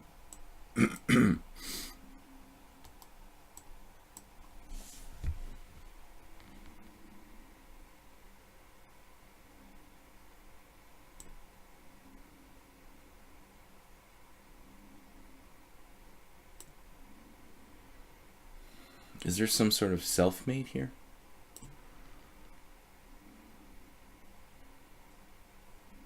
Basically misplaying this. Man, I'm totally misplaying this.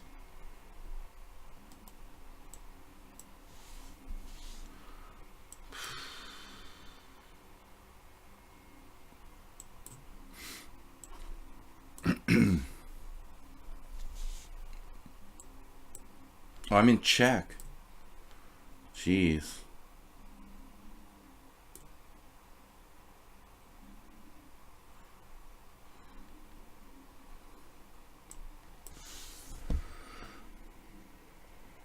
Oh, what is going on? It's just a draw.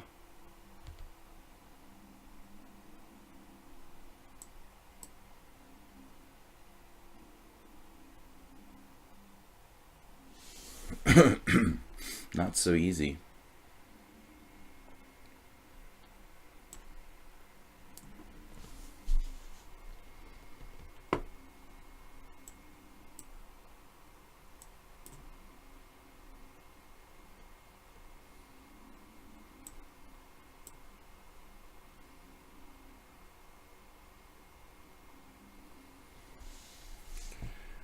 This endgame was absolutely terrible by both sides.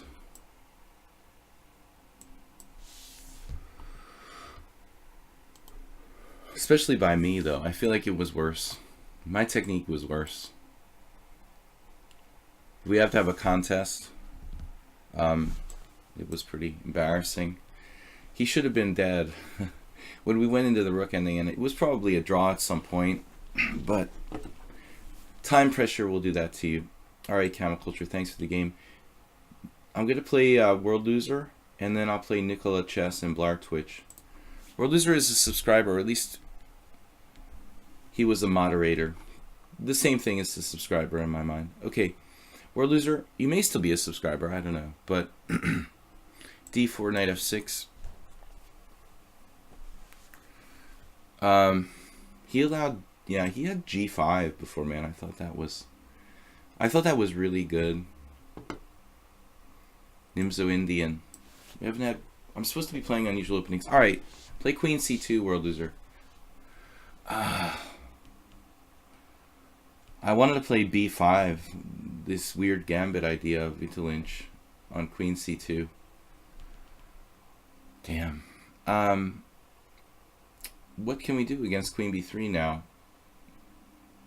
Pretty sure that World Loser has played queen c2 before. So I was really hoping to play... I'm really hoping to play queen c2 b5 here. It's a crazy gambit idea. The Latvian master, Vita Lynch. Now I'm stuck, though. I don't know what to do. We can't really get an unusual... There's no b5, an unusual opening. I should have played something earlier.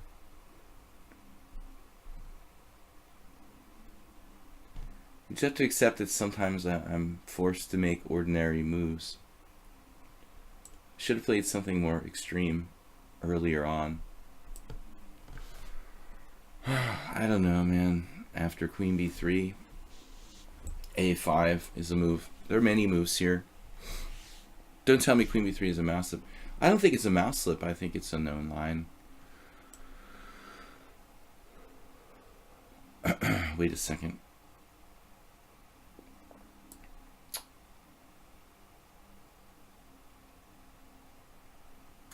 A4. Queen takes B4. No, what's up with this now? Hold on a second. I can't do A4. Yes, I can. No, I can't. Oh, no. Okay, so A4, queen takes B4. I can't trap his queen. Thinking I could trap his queen. I've seen that happen in similar positions.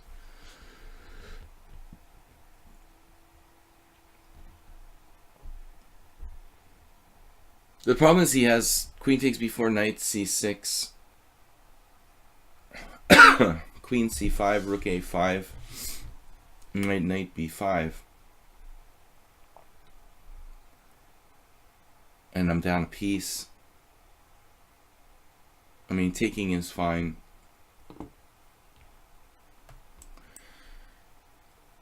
I never played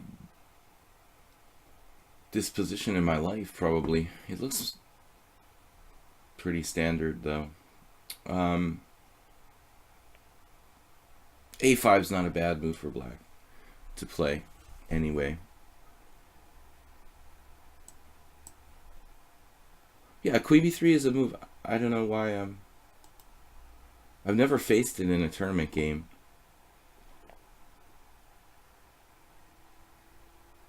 It's definitely okay for white. But I was having some weird hallucination there that I could trap your queen.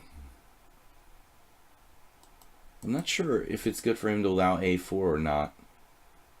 And I'm not sure if I should push it, but this is typically what I'll do, like fix his pawns on the queen side, giving him a kind of static weakness on b3.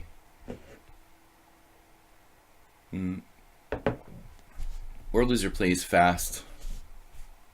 Practical player. Have a 2-minute think. You got Dvoretsky's in-game manual. Yeah, queen c2 is white's sharpest move against the Nimzo Indian, probably. I agree. Maybe the best. It may just be the best. Queen b3 is rare. I played it once. I don't know why.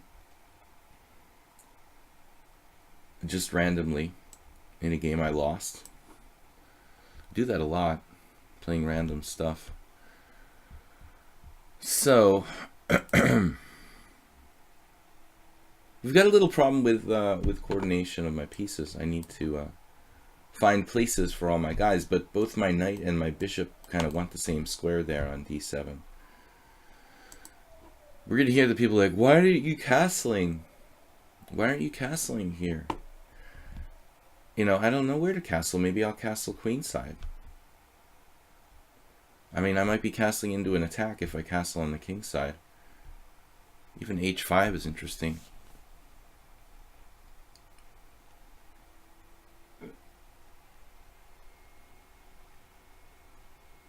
No, I think my king is safer on the queen side, probably.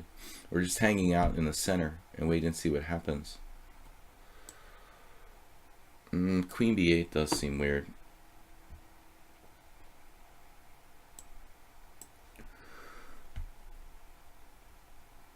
I have no time. I guess I need to play for b5. How am I going to do that? I don't like knight c1.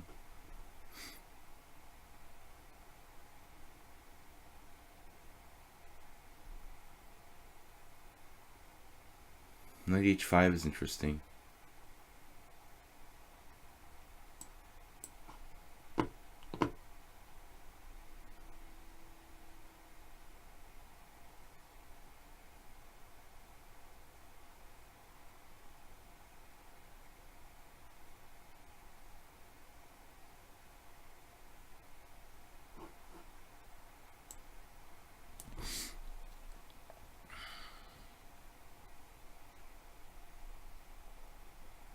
Castle kingside.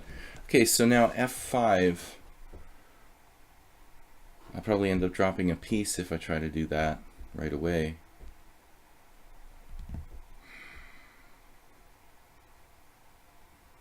I'm about to lose on time. Alright. Still can't play f5. Now I can play f5. Yay. Alright, we got f5 in. It's awesome.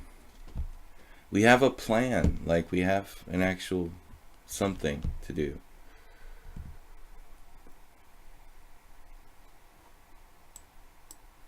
Sack your queen. No. Doesn't want to sack his queen. Now I like black a little bit.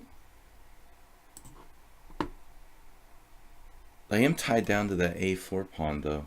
Okay. That's an issue. My knight is awkward.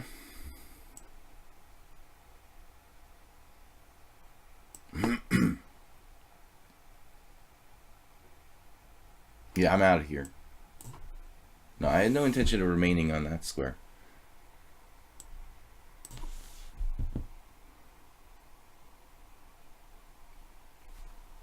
Probably not the best move.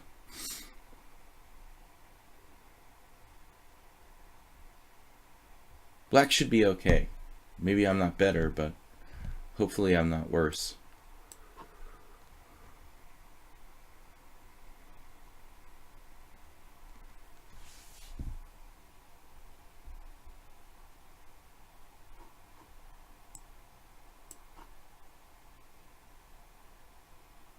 H4 is a strong move. I have to agree with that.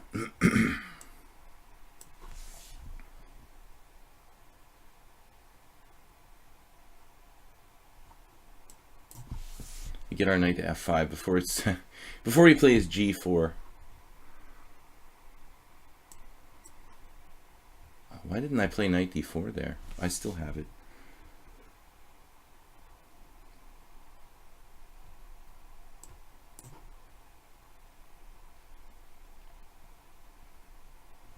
And we started to have some threats.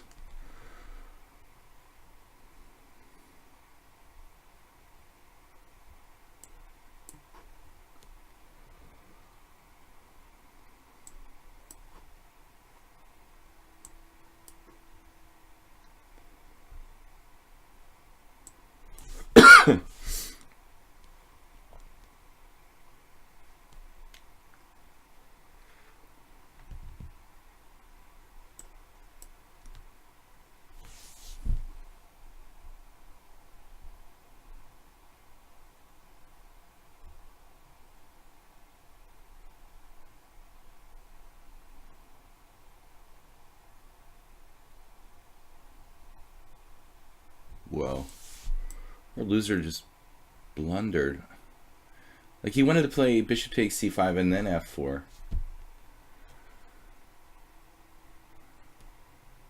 That was unclear. I thought maybe I could be in trouble.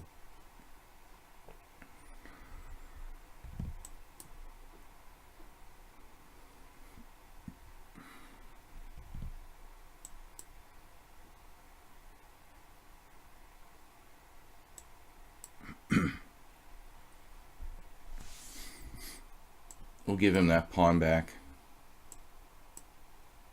Very hard for black, white to defend.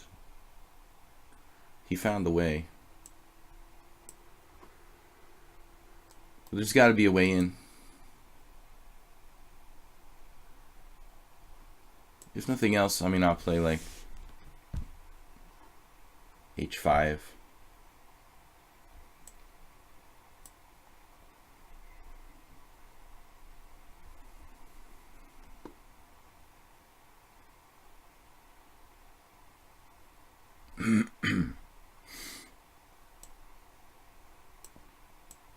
Got to be a way to get in there.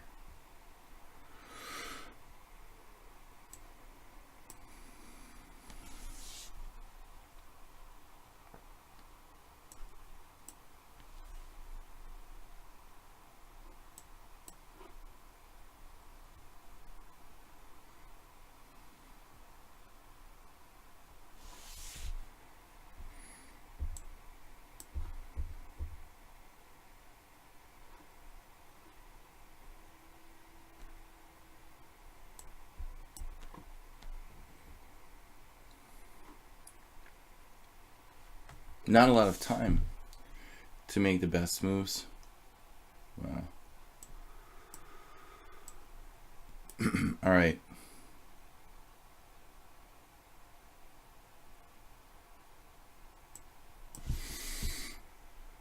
Well, this is nice and dynamic. Two connected pass pawns. No, they're not connected pass. They're just connected. We should be winning. It's still actually really hard. Oh, man. Really hard to win. Played this like crap.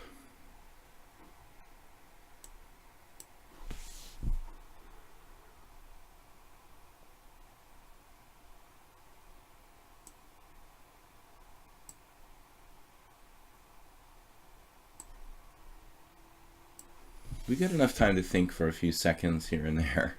I should do that more often.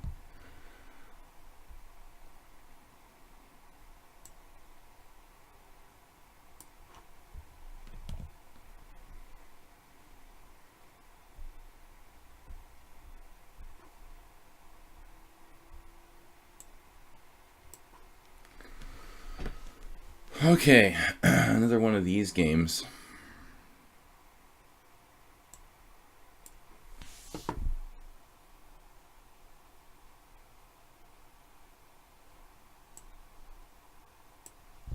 This is hugely annoying.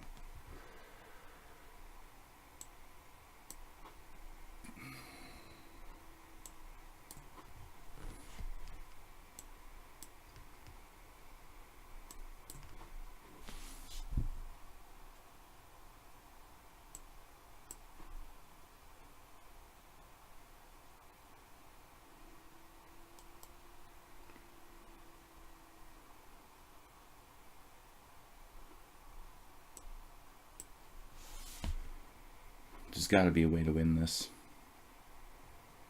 Whoa, blundered.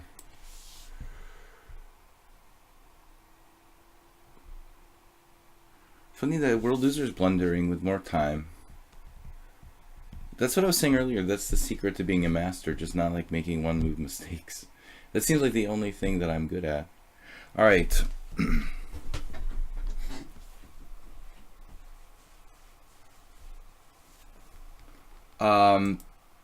Nikola chess. We've got 25 minutes left, guys, so 2 more games. Nikola, so don't anybody else challenge me, because you're not going to get to play. Zoli chess, another Hungarian.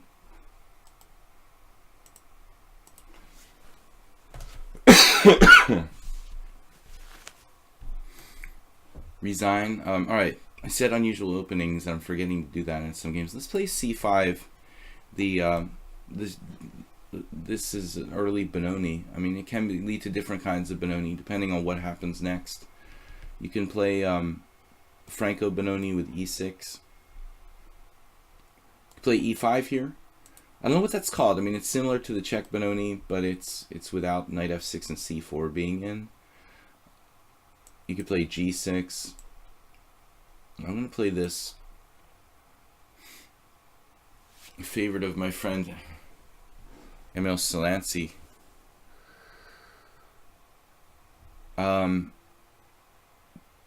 Larson would occasionally play this opening with black, the Danish grandmaster.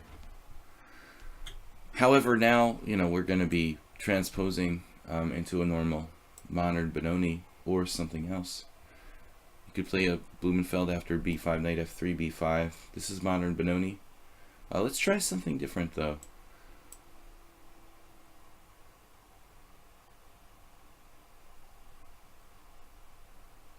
Let's try to be creative.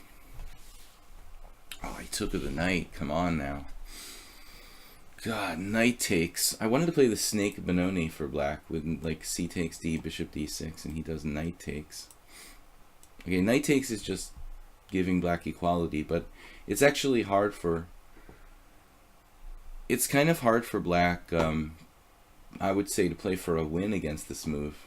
It's like a very ultra safe move for white. Probably giving up white's opening advantage, but simplifying the game in a way. that makes it hard for black to play for a win. You could also take on d5, but I think this move is probably better. We can take on d5 maybe later, or maybe never.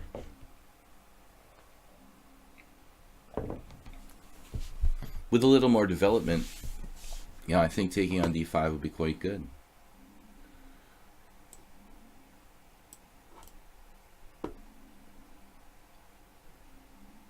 Maybe something like rook e8.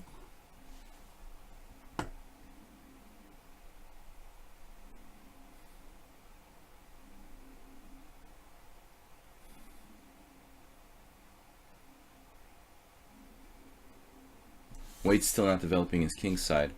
Bishop f4, knight takes d5, queen takes d5, knight to c6.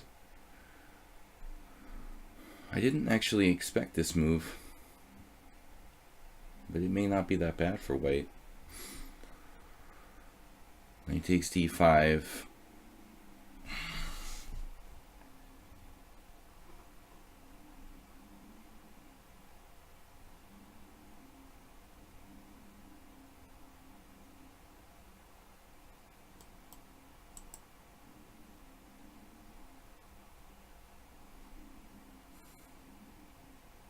This guy's 1500. This is kind of unpleasant now. Bishop g5. Knight takes d5. Queen takes d5. Bishop takes g5. Knight takes g5. He can castle queenside or something.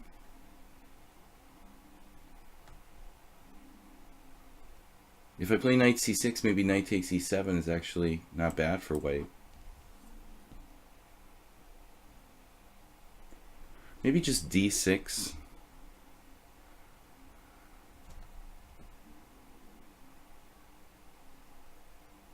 Or just knight c6. A useful move anyway. And white's playing very well. I only played one other game with this player who, look at this, he played a very, very close game against me. He was 1440 at the time, but I managed to barely beat him in a queen ending. So, another player who's like stronger than their rating, I think.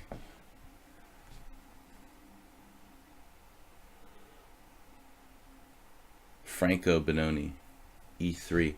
I was more scared of castle's queenside.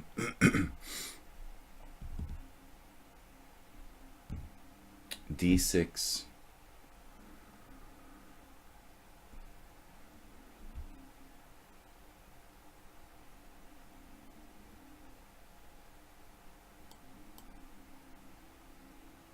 I guess d6 is okay.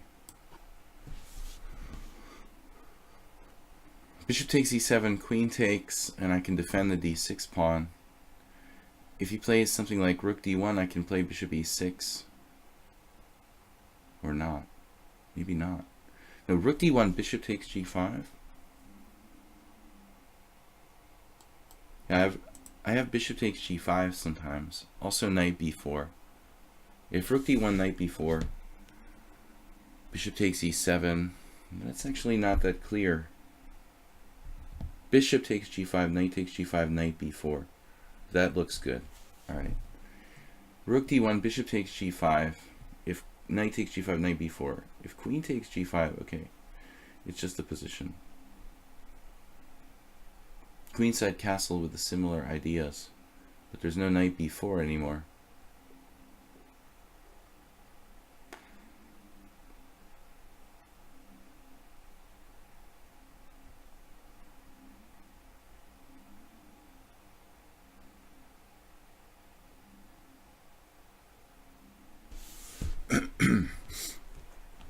Bishop e6, he's simply taking a pawn, I guess, or two pawns.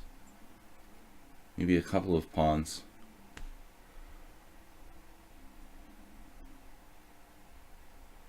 Funny that he played e3 and then castled queenside. There's no way. This is an average 1500. Playing much stronger. Definitely. But he did that in the other game too. More like 2000. the guy that I played in the other game. It was very hard to beat him.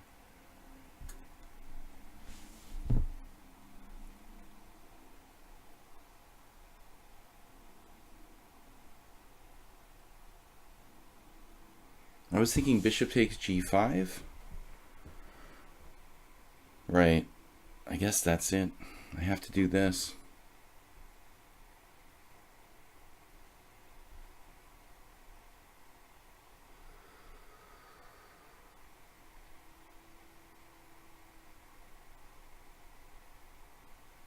Bailalingo.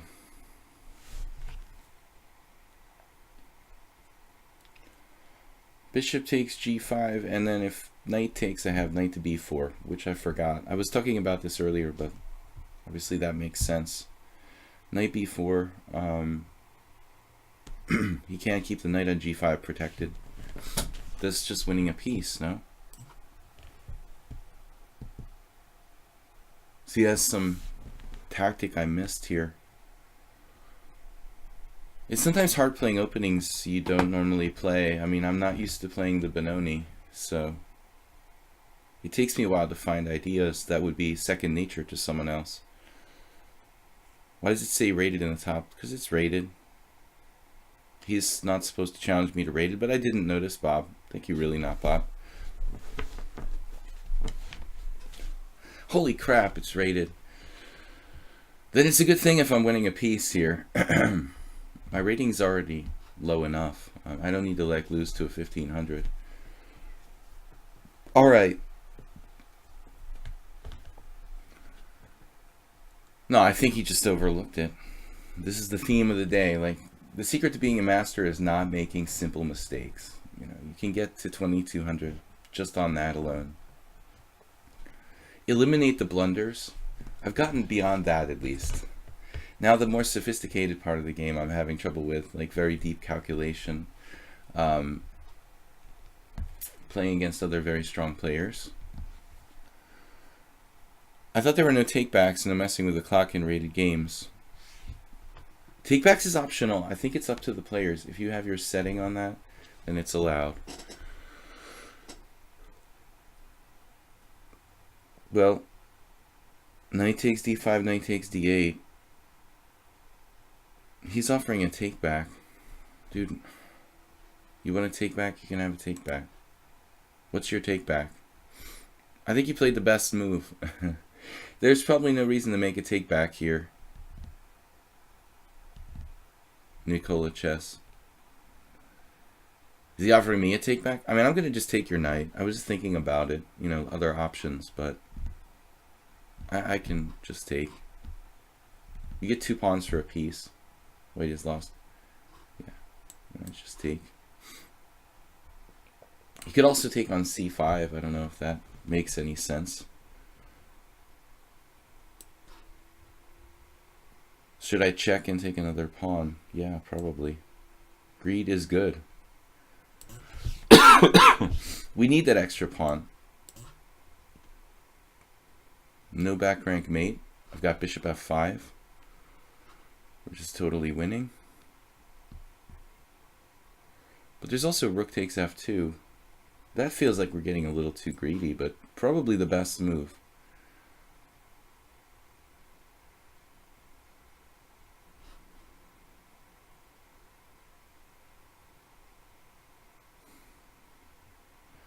Given the opportunity, I guess I should have taken that pawn. You know, now he can like save his pawn structure. But anyways, I mean, I'm up a clear piece. I'll take it. No back rank mates, please.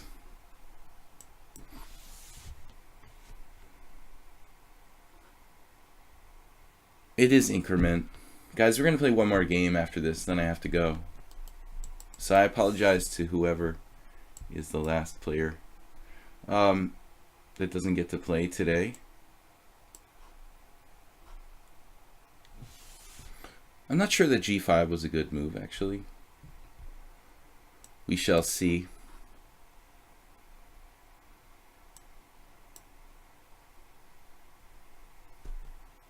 this is going to be over. He could have put his king on e3, but I have a check on c2 that disrupts white. So it's winning for black. It's just a clear piece up. He's just giving up everything.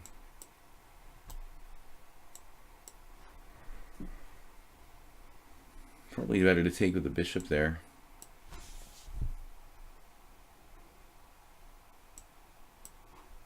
Go over and get this guy. That will decide.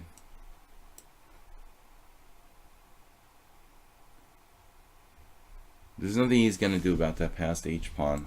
I mean, that's totally over. Bishop e4, b6. Let's get back on the diagonal. Okay, thank you for the game, Nicola Chess. I wonder, what am I supposed to do here? Black is an amazing scorer in this position. Out of 13 games, he won almost every game. In reality, white's 0.1 better, you know. What does that tell you? Like, it means that people were playing for draws with the white pieces. It's a fully playable move. Bishop e7. Computer loves the two bishops. It wants to play knight takes e7 and bishop f4. Maybe that's strong. Takes, bishop f4. I'm not sure, man. I'm not sure. Knight c6. You put the bishop here, I can go there. And I'm threatening stuff like knight to d4.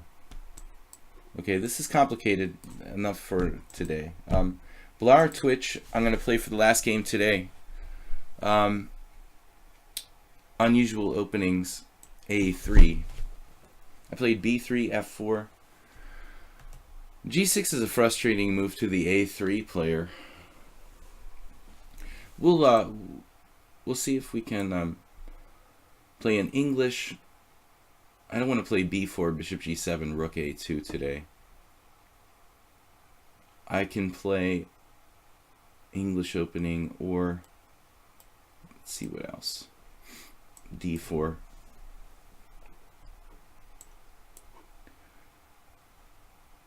Okay, I've never played this player before. He's extremely strong in bullet. 2100. Doesn't play much blitz.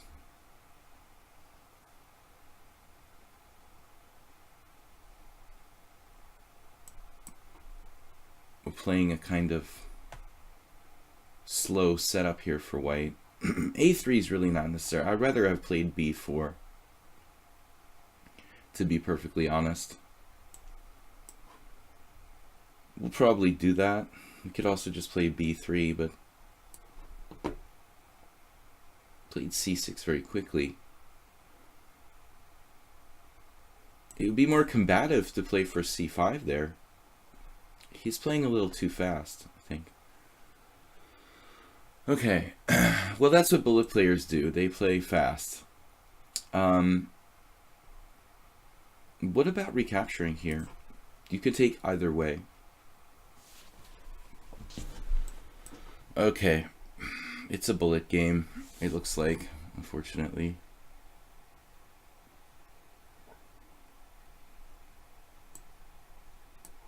We're going to fight for the diagonal here, not to let him play like bishop e6.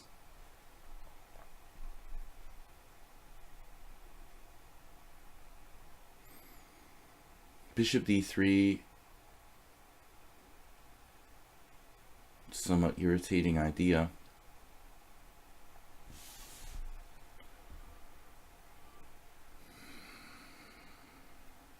I don't really want to let him go there. Well, I could, though. It's not the end of the world.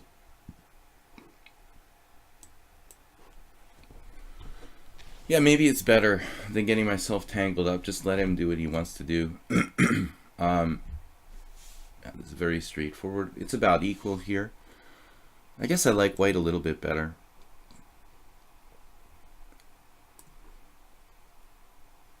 But not much. White has a slightly stronger presence in the center, but it's not too much. a4 though, weakening my queen side a bit. I should think about developing my pieces too.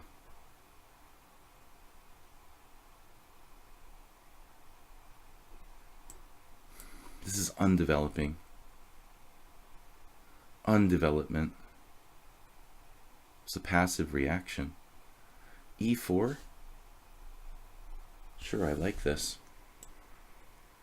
Tried developing, when in doubt, to actually move the pieces forward.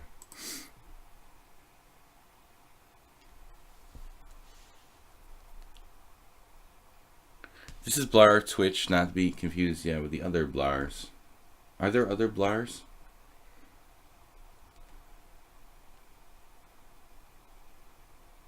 Queen e6, knight e4. Where's he going? He's going to e6. That's like sick. Alright,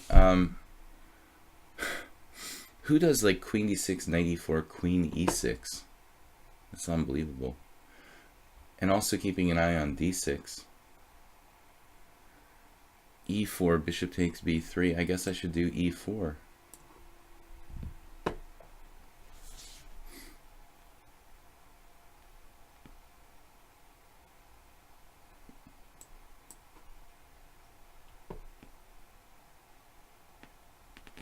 I just want to put a knight on c5 at this point.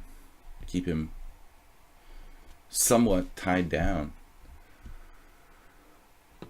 He's used no time for the whole game. At least it's not rated, like the last game. But a guy who's this fast, again, it's like, how are you only 1967 in Blitz? I mean, he must get bored and just make mistakes in the longer games. Be awesome at bullet. I think the people, certain people can't adjust from bullet to blitz and longer time controls. It's absolutely the best move, knight a4. Unless it doesn't work. I'm really not that in love with my bishop on b2, to be honest with you. So you can have it. I don't mind. Maybe my f rook. Which rook? Which rook?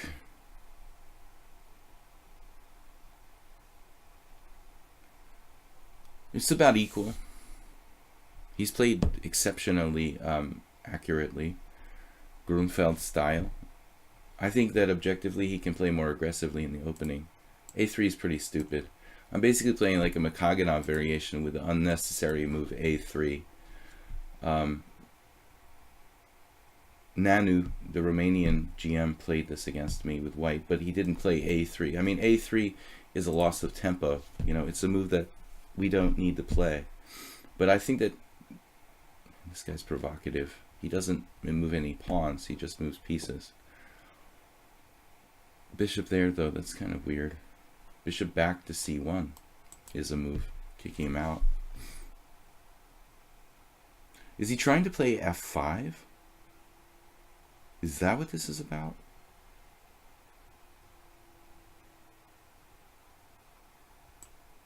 I don't know. I mean, I just think I'm going to get in time pressure if I just continue to face instantaneous moves every move. My opponent basically just playing well but ultra fast. 5 + 3 is the fastest time control I'll play on the stream. Guys, this is the last game for today. This is weird. He's like just provoking me. Alright.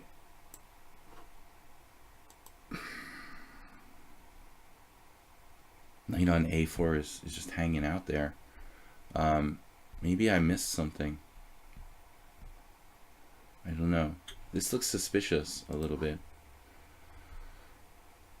But then again, so does my pawn on d4. If I move my knight away, the pawn on d4 becomes a little bit weak. But I'm thinking knight a5, something I was looking at earlier, is in the cards here. It looks good. I mean, what do we got here? The bishop can resurface over on e3. And he's dropping the base of his pawn chain. He may have a tactic.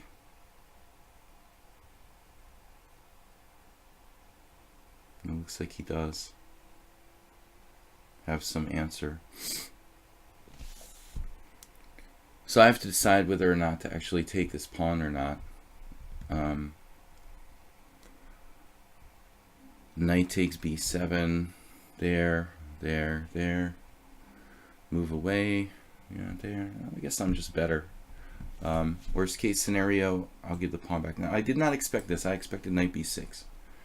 This way, he's keeping his knight on an active square, dropping this pawn straight away.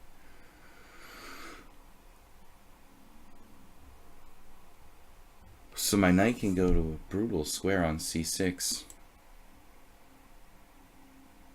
I'm just playing d5. I don't know.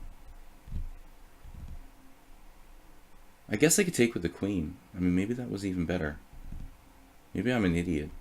Taking with the queen would simplify the position. I'm threatening to take on b5. Alright, this was a stupid move. I definitely should have taken with the queen. I mean, if I win his b5 pawn, everything falls. And if I trade queens, there's less danger for me. So this was hands down a stupid idea to not trade queens. Maybe objectively I'm winning anyway, but you've got to be smart and practical. Okay, now what am I doing? My knight is in an awkward spot. Maybe queen d3.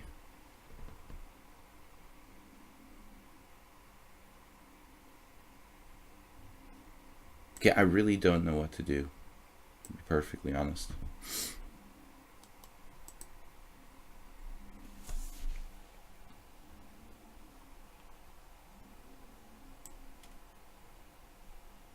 I know what to do. Bishop here.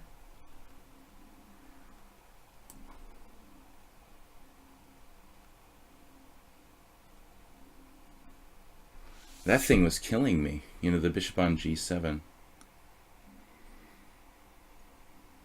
But I'm only up a pawn, so it's not so easy to win.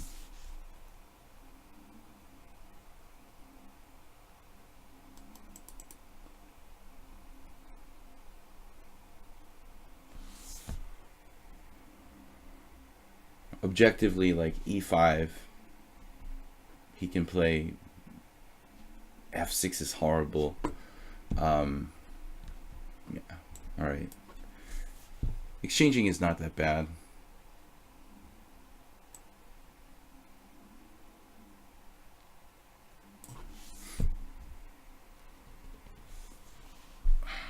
He missed his tactic. Oh my god. He missed the tactic with no time left. Rook takes c6, just winning a piece. Last game of the day. Now I'm dropping my a3 pawn, but that's the least of my worries. I was about to lose a piece, so I'm still better here, but I should have sacked the exchange last move, probably.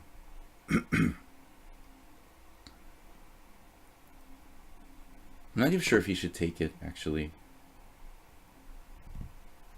Just missing rook takes c6. Everybody saw that except for me.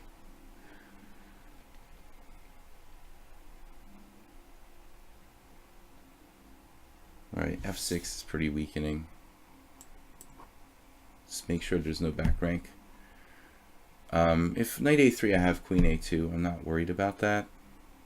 Actually, a4 is a good move anyway.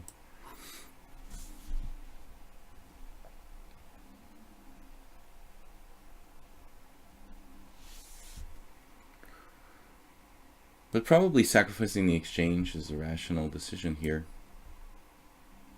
It's a very strong knight, and I have a monster passed pawn.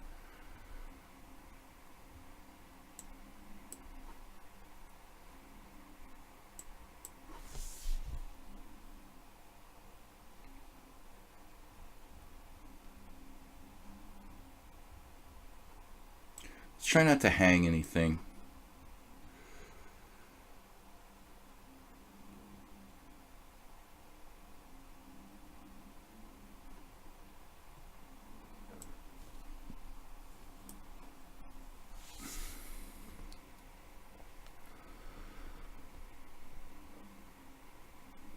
May be difficult to make progress here.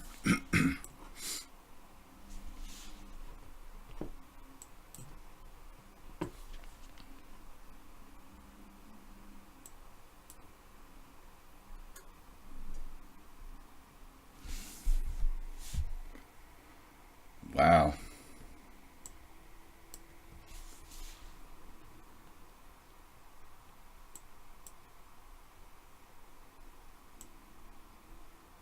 Oh.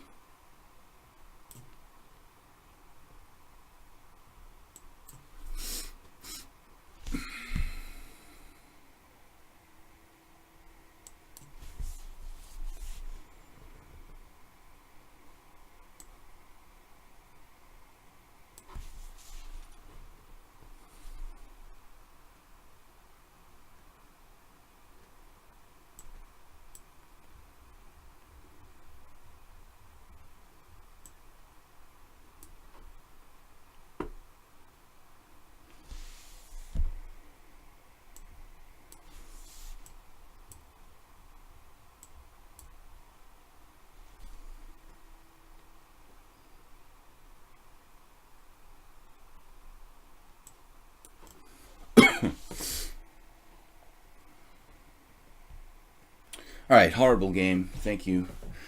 Horrible by me, definitely. I'm not speaking for you, but I was blundering pieces. I don't know, man. Sacrificing the exchange.